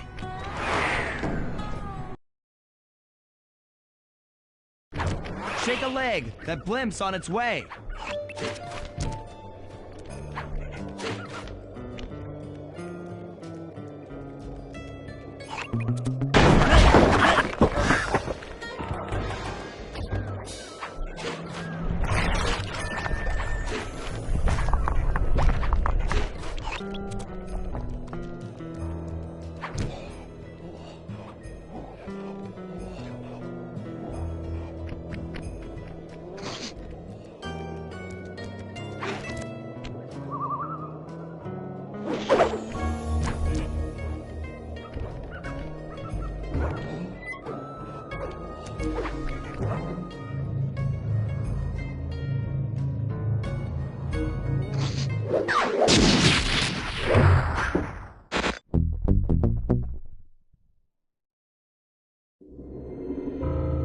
As we shut ourselves into the Northern Light battery, it became black.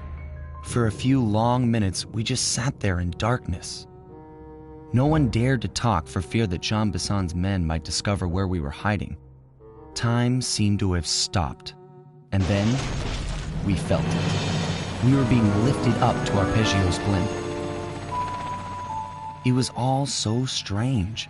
The focus of all our schemes had been stolen from us. Our clockwork parts were gone. Looking around the inside of the battery, I knew we all felt it. Failure. I was twitchy and ready for action. Any action. Bentley tried to make some sense of the situation by drawing up meaningless plans. But Murray took it the worst. He just sat there sobbing while the team van floated away over the horizon. That van was his life. I knew I'd have to find a way to make it up to him.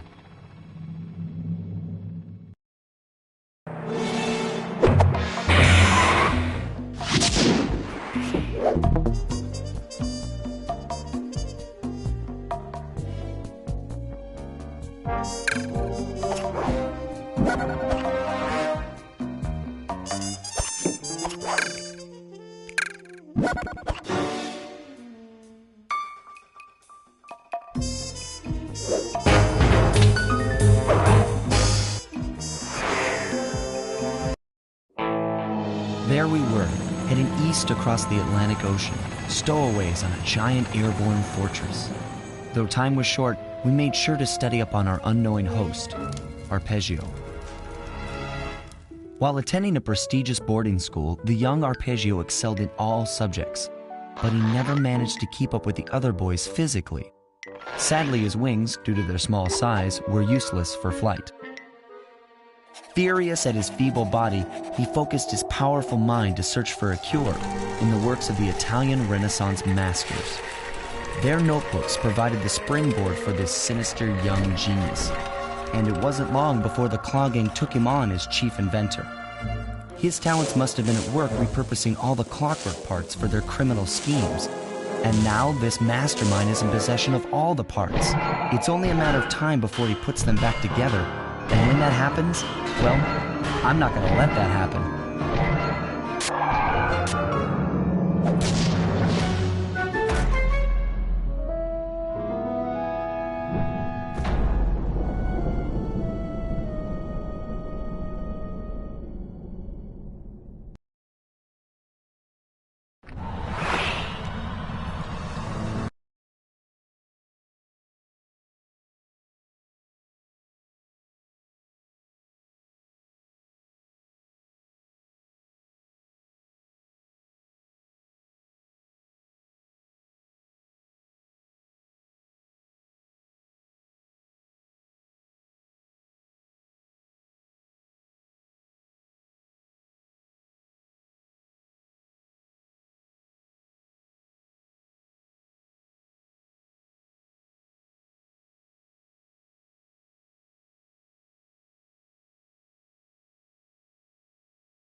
My instruments have picked up large magnetic fields radiating from inside that blimp. If Arpeggio's already started reassembling clockwork, that's where you'll find him. Sounds good. I'm on my way. Don't waste any time here, Sly. Get to the blimp and take some recon photos.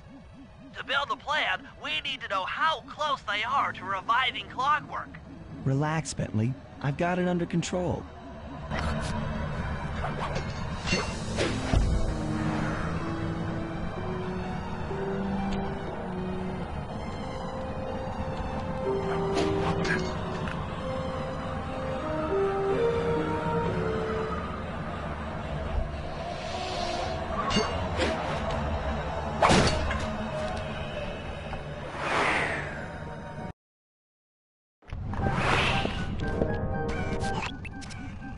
I had no idea they could reassemble clockwork so fast! Calm down, Bentley. He might be in one piece, but he doesn't appear to be, you know, alive. Let's stick to the format here. How about some recon photos? You're right.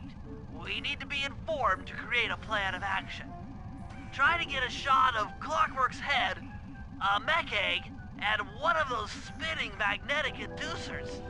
They seem important to the procedure, but stay away from the guards.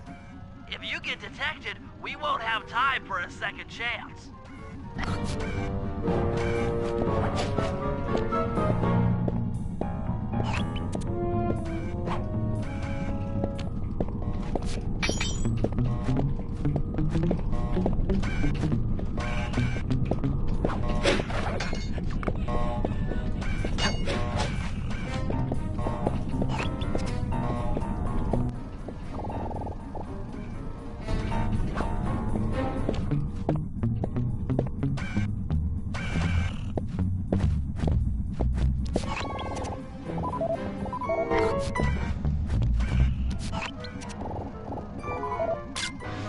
I'm sensing radioactivity from inside those mech eggs. I wouldn't get too close.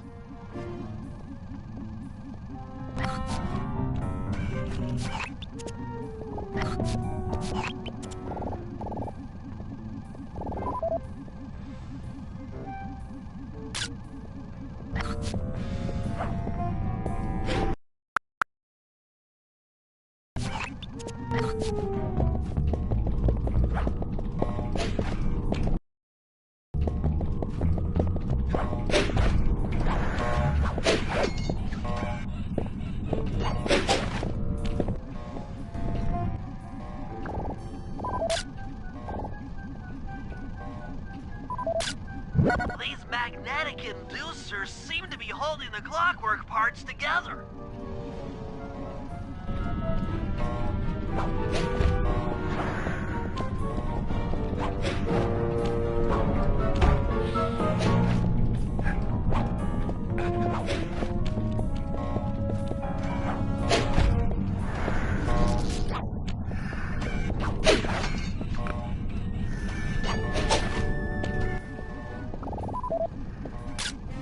Clockwork appears completely inanimate. We still might have a chance. Sly, I'm detecting voices from the front of the blimp. I think it's Arpeggio.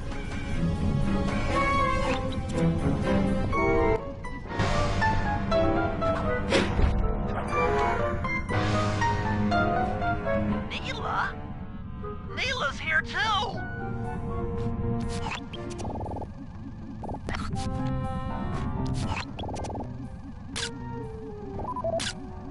There he is, the mastermind behind this blimp and the source of all our problems.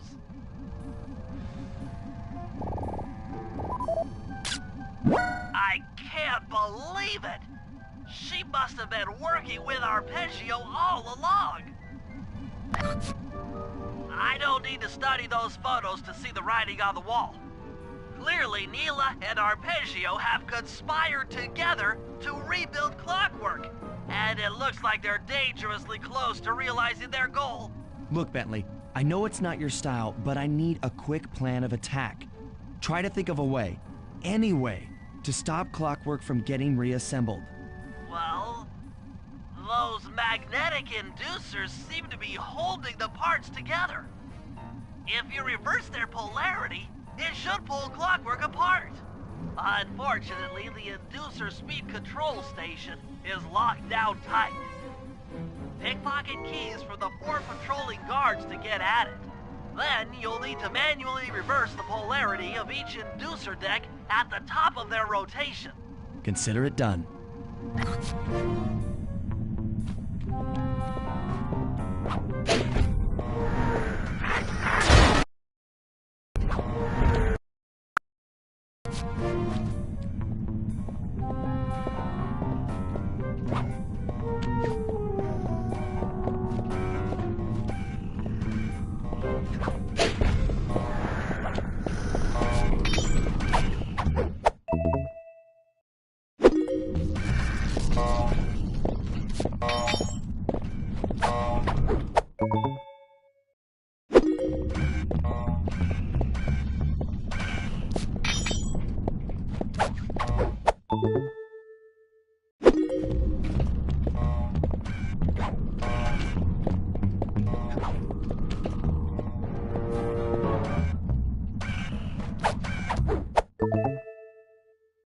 Now get to the speed control station to slow down the spinning inducers.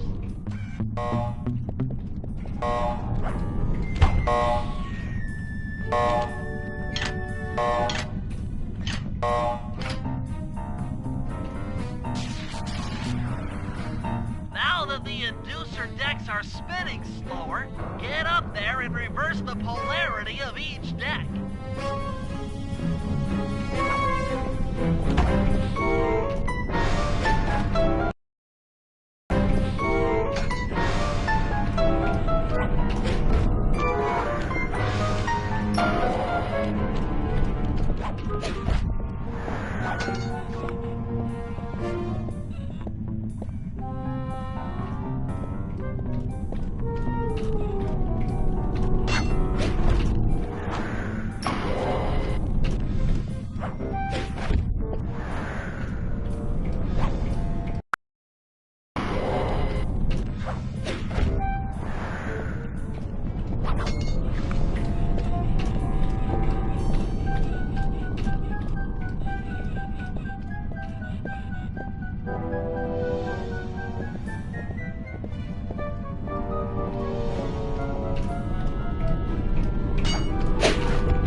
What's all this then? The magnets have been reversed. But... by Jove, it seems to have locked the clockwork parts into place. Excellent!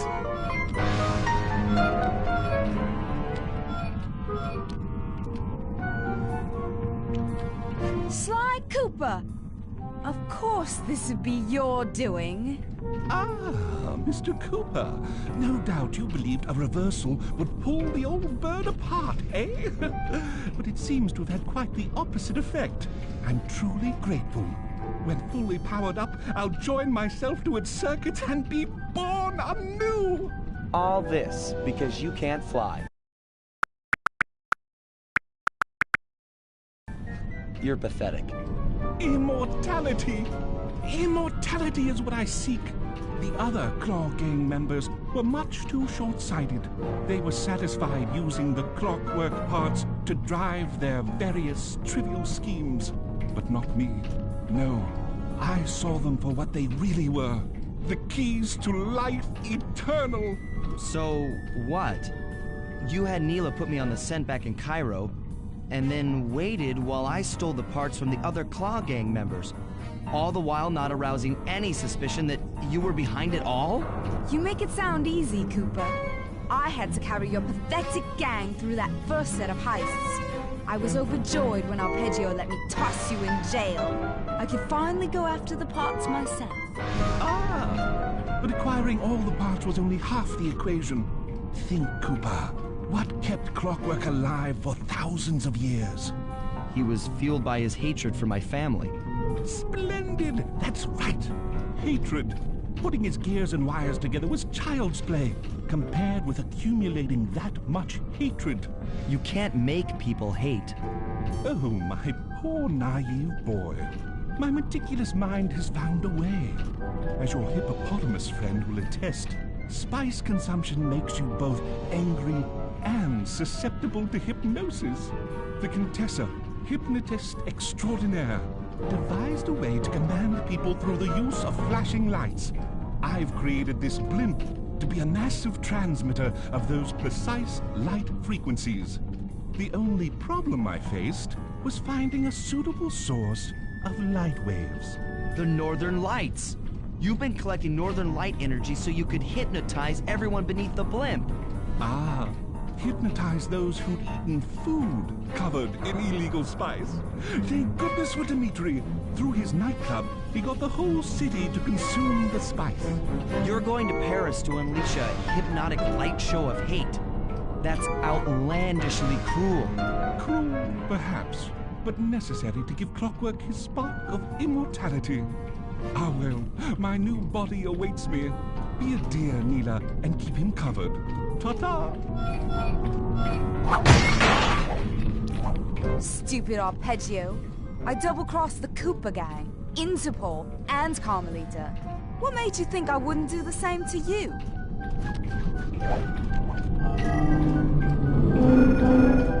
This is preposterous! You're my protege, not the next candidate for my immortality. I demand you exit the Clockwork frame or...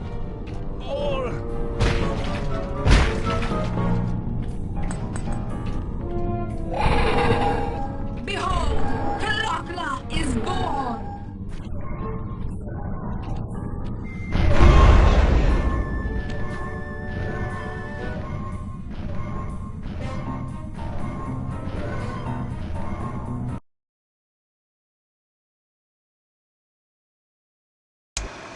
As we all know, things are looking grim. Neela has joined herself to the Clockwork frame, and the Union has produced Clockla. She's out and free to terrorize the world.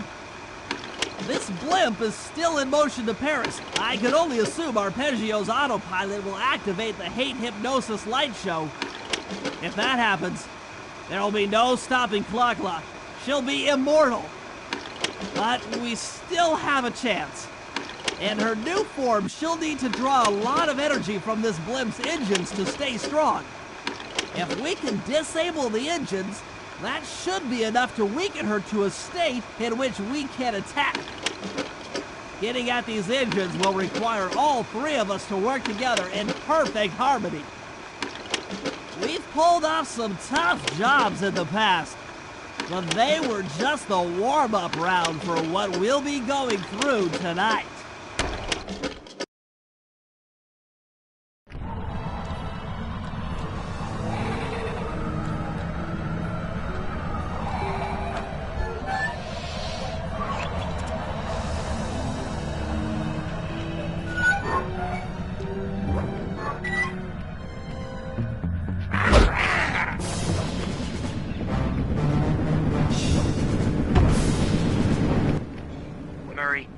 Looks like I'm gonna need some help getting into that engine room.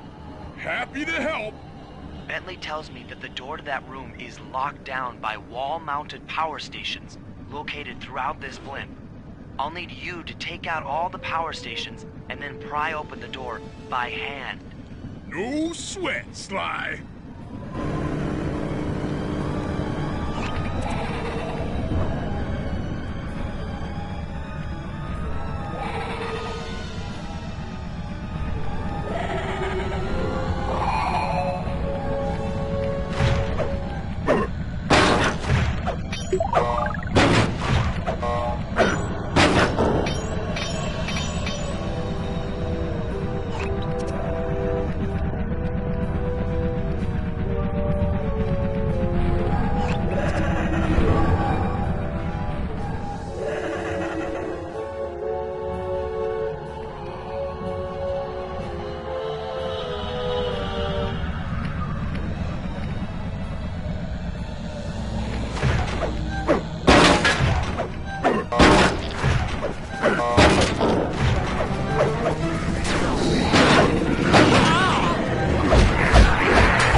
Your turn, buddy.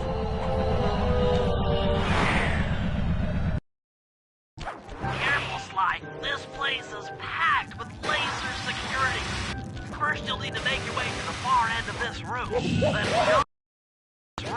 Then jump up to the second level to get at the engine room control center.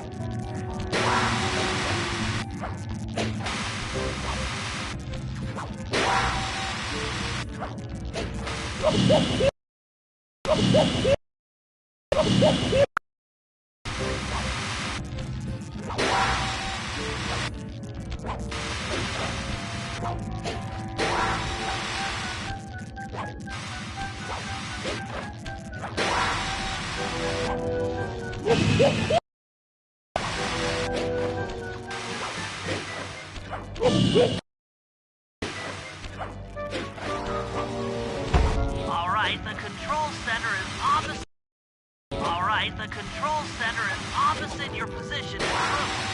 With some well-timed spire jumping, you should be able to get access.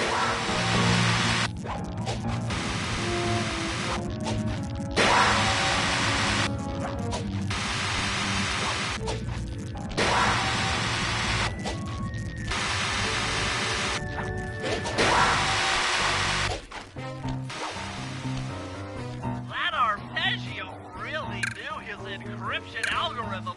As it stands, I'm only 86.5% convinced the code to the vault is 725.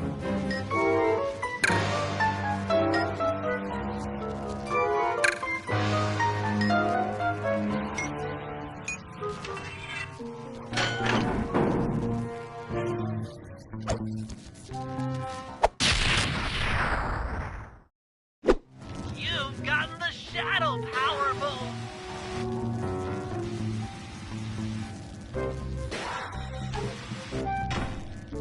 That's lights out for this engine.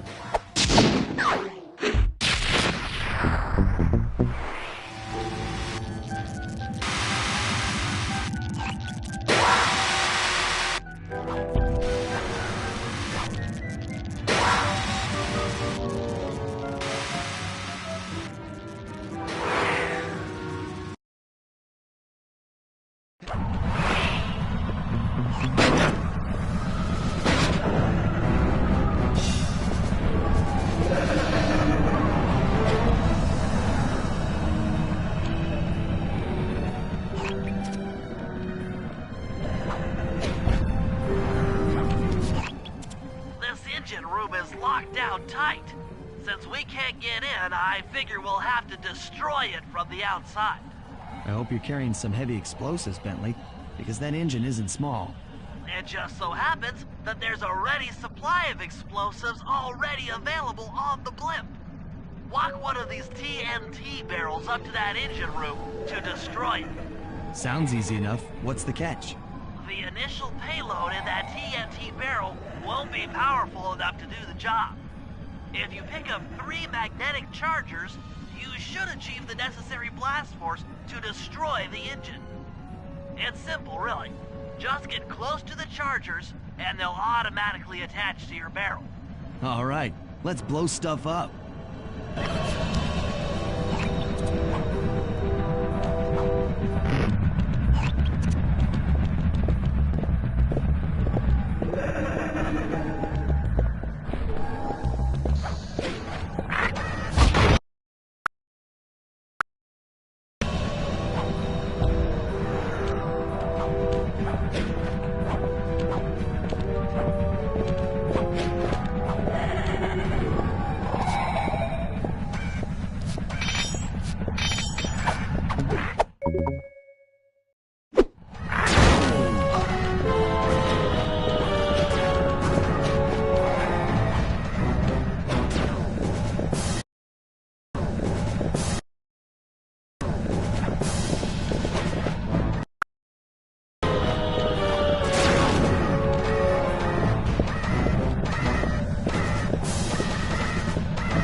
With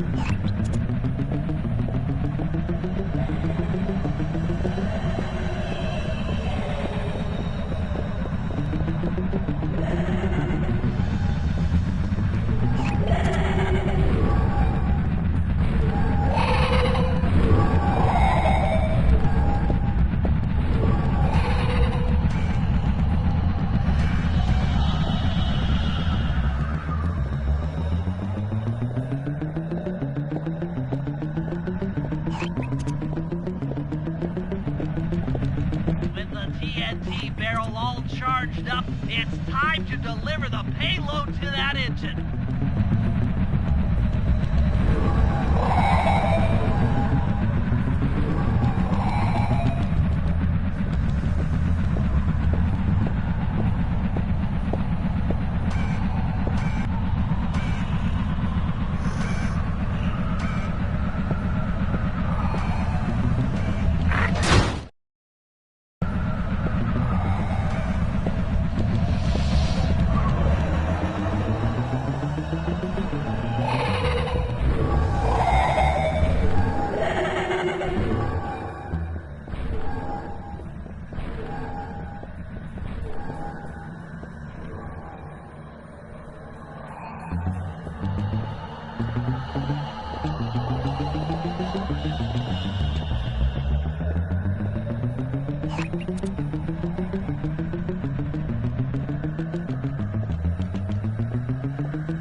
That should be the last time anyone puts that engine to use.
You and I are going to have to work together.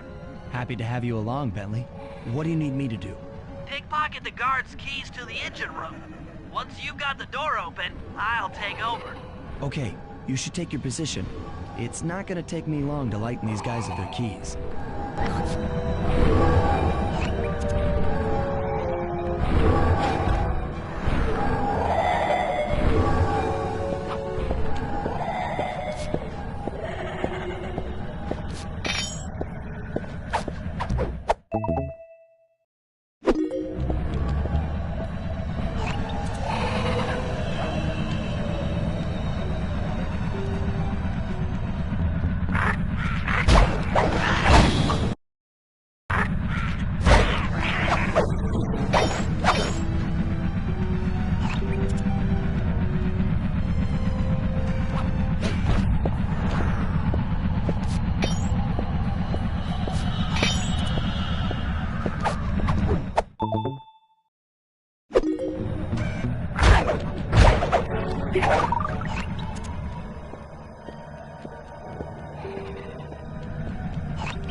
Okay, Sly, I'm waiting by the engine room door.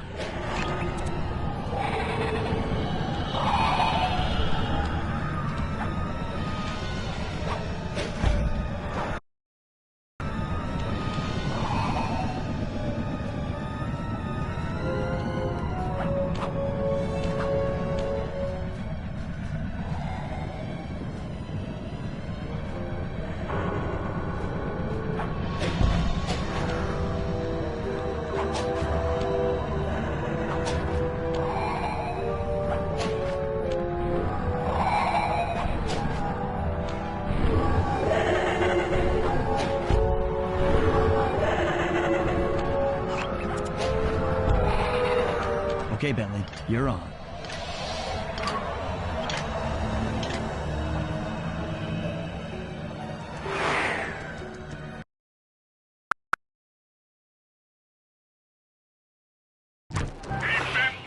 I'm looking at these blueprints, and I think you've got to shoot out all the bulbs with your dart gun to get up to the second level. Here's the hard part. Once you shoot a bulb, you'll need to then take out the bulb the electricity is going to. If you miss and break the wrong bulb, there'll be a big power surge and kablam!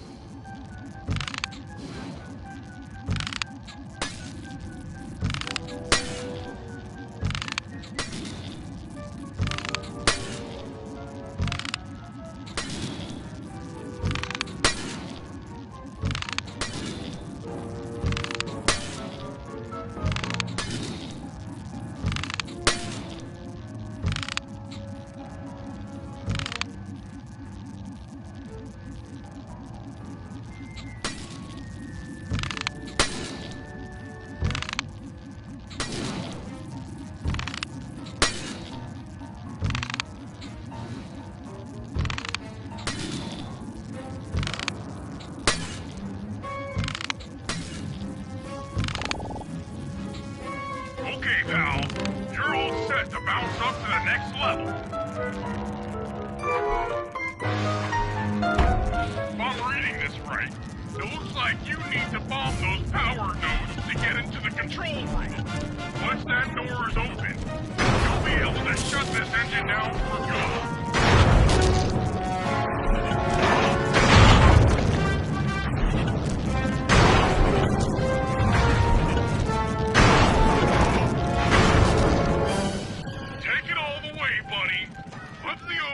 Switch and this engine is toast. That's one less engine for that creepy clockla thing to draw power from.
the engines that needs to be disabled.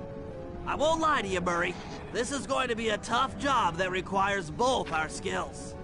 My skills? Okay, Bentley, if you say so. First, I'll need to hack the stations controlling access to the engine room. Then, Murray, you'll need to head inside and use your muscle to finish the job. The Murray will be ready to go.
looks like you'll need to lift all those giant cylinders. Once they're locked in the up position, you'll be able to take them out from the top level. Heads up, pal. You've got company.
Nice work.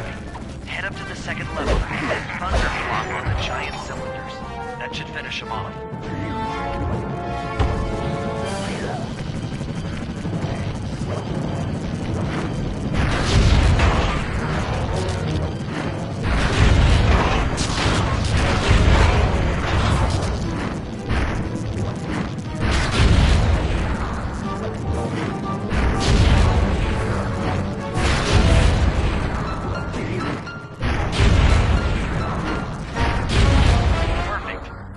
Head into the control booth and pull the plug on this thing.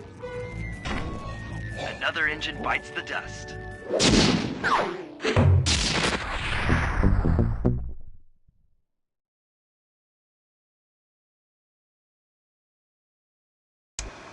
And an unexpected windfall, I've been contacted by Inspector Fox over the shortwave radio.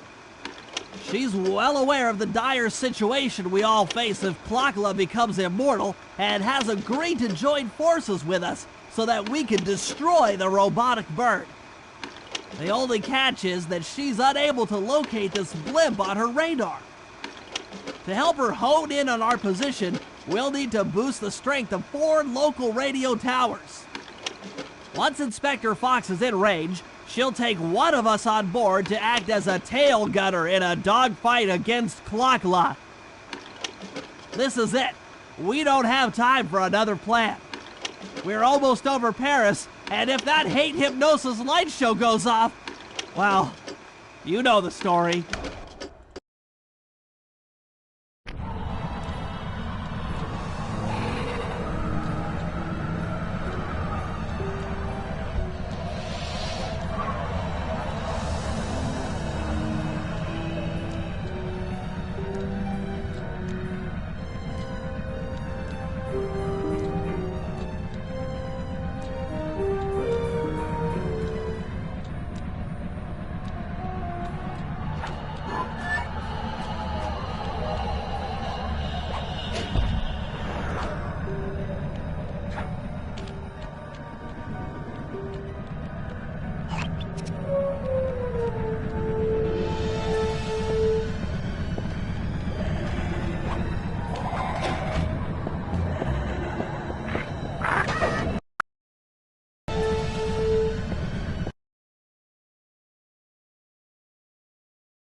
Okay, Sly, we need to send Carmelita a radio pulse so she can home in on the blip.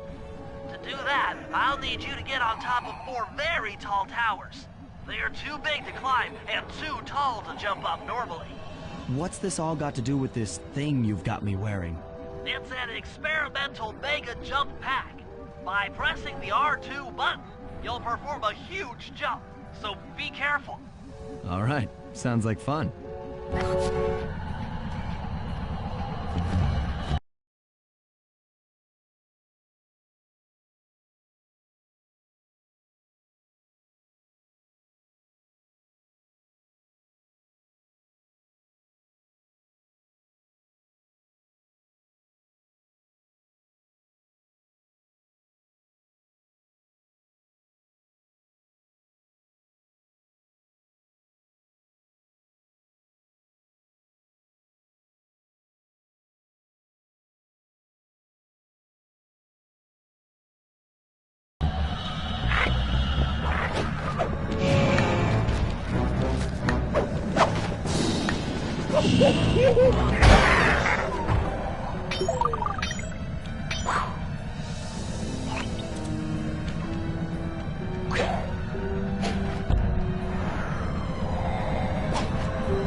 Up on our signal.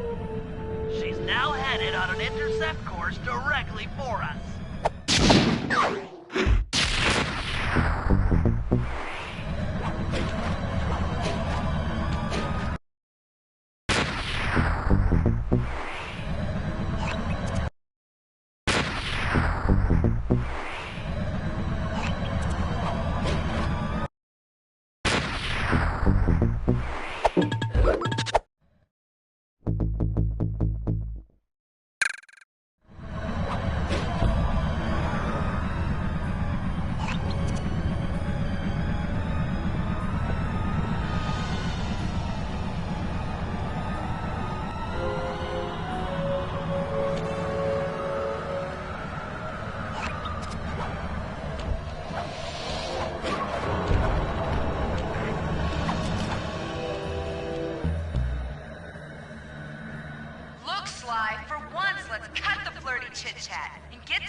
I need an experienced tail gunner.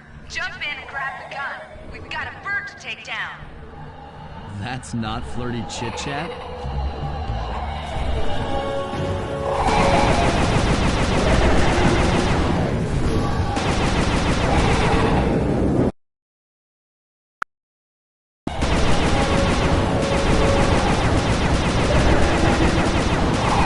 Nice shooting!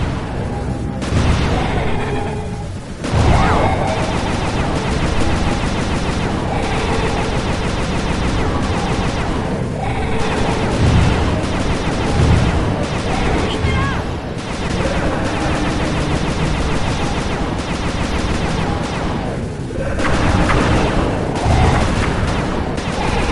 That should get her attention.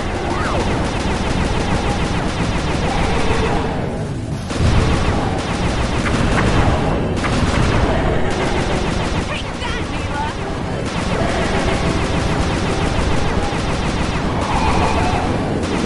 Shoot straight.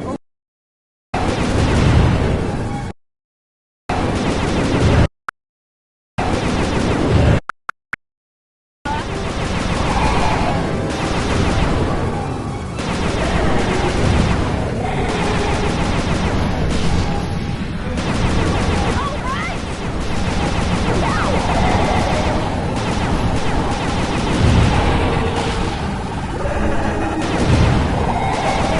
Yes!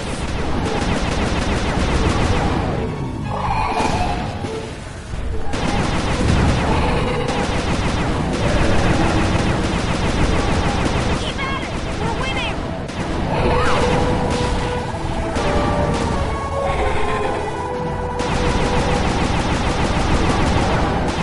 Mila's not gonna like that!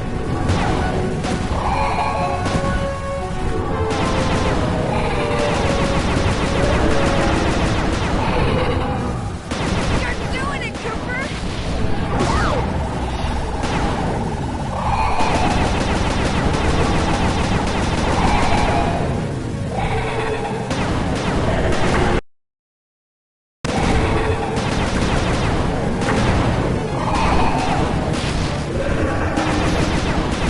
Looking good!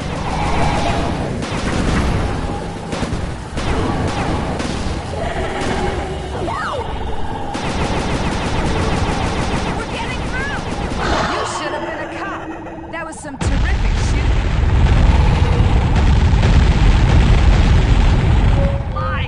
Sly, we've got a serious problem here.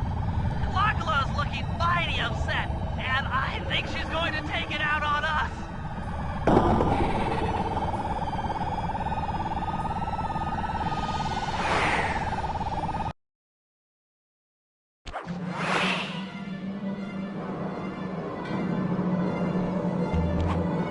I'm coming, guys. Hold on.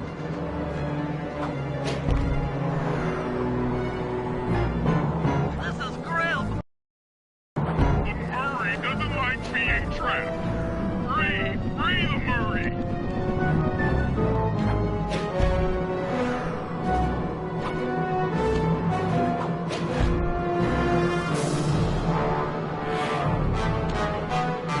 Hurry, Sly. We're going down really fast.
body, Mila, but you're still the low-down, backstabbing coward we've beaten time and time again.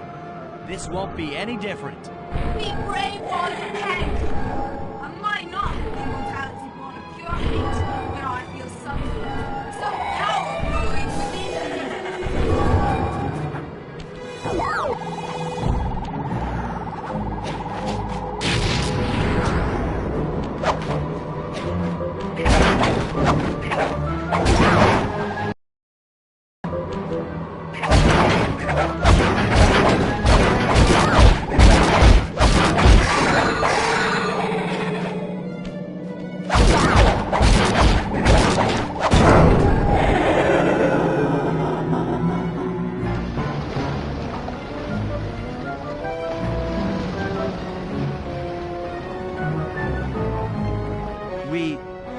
We did it!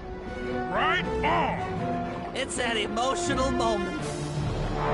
Die, insect, die! My hate will smash you. Watch out! That thing's still kicking.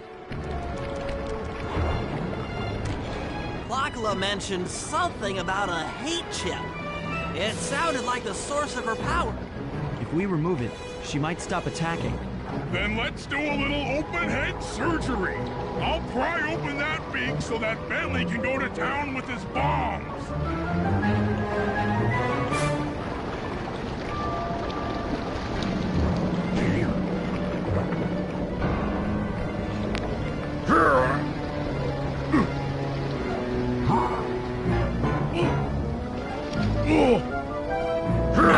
I hate you, Cooper Gang. I will find you in your sleep and I will destroy you. You will never know a moment's peace for the rest of your short, miserable lives. The Clockla will know revenge. I am revenge. I am the Alpha and the Omega. Clockla!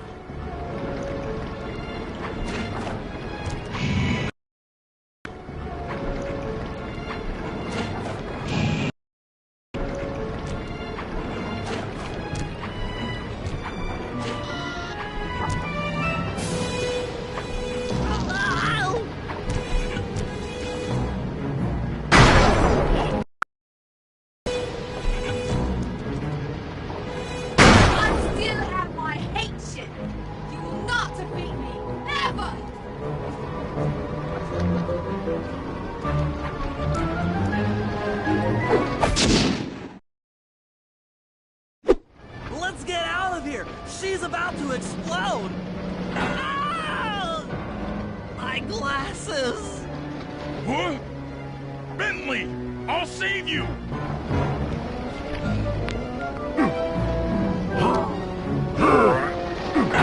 Pick me up! I can't walk! Come on, Sly, let's get out of here!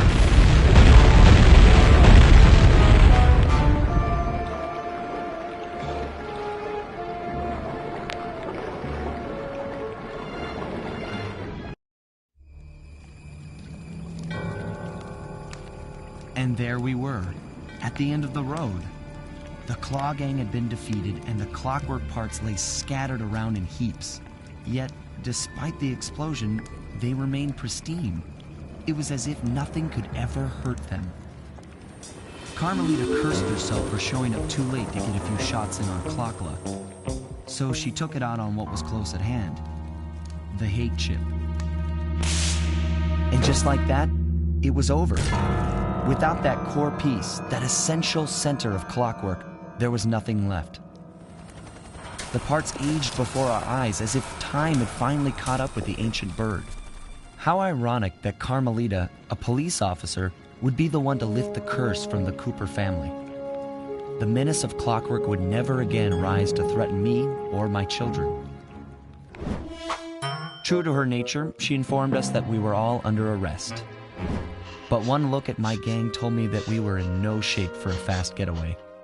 So I offered to go peacefully in exchange for letting my friends walk. They'd taken some bruises through all of this, but I was surprised, shocked really, to see them leave their gear behind as they walked away. Their wounds were deeper than I'd imagined. Those guys were hurting. Carmelita's old police unit soon arrived. With me in custody, her name was cleared, and she even got a well-deserved promotion. It was the least I could do. The ride to HQ started with us sitting in silence, trying to read each other's thoughts. As the reality of my capture started to sink in, she began to relax, and we got to talking. We spoke freely about our previous adventures, comparing notes and even getting in a few laughs. Then we started talking about, well, everything. Books, music, art. It was like we were on a first date. She even showed me the bottle she'd been saving for the special occasion of my arrest. My heart sank when she realized that our short flight across town had already taken 2 hours, a fact I'd kind of clued into after seeing the Eiffel Tower float by 17 times. She went forward to ask the pilot what was up, and it looked like my pals had left me a little going-away present before taking off. Floating away on the night breeze, I could faintly make out Carmelita's voice. I'll find you, Cooper!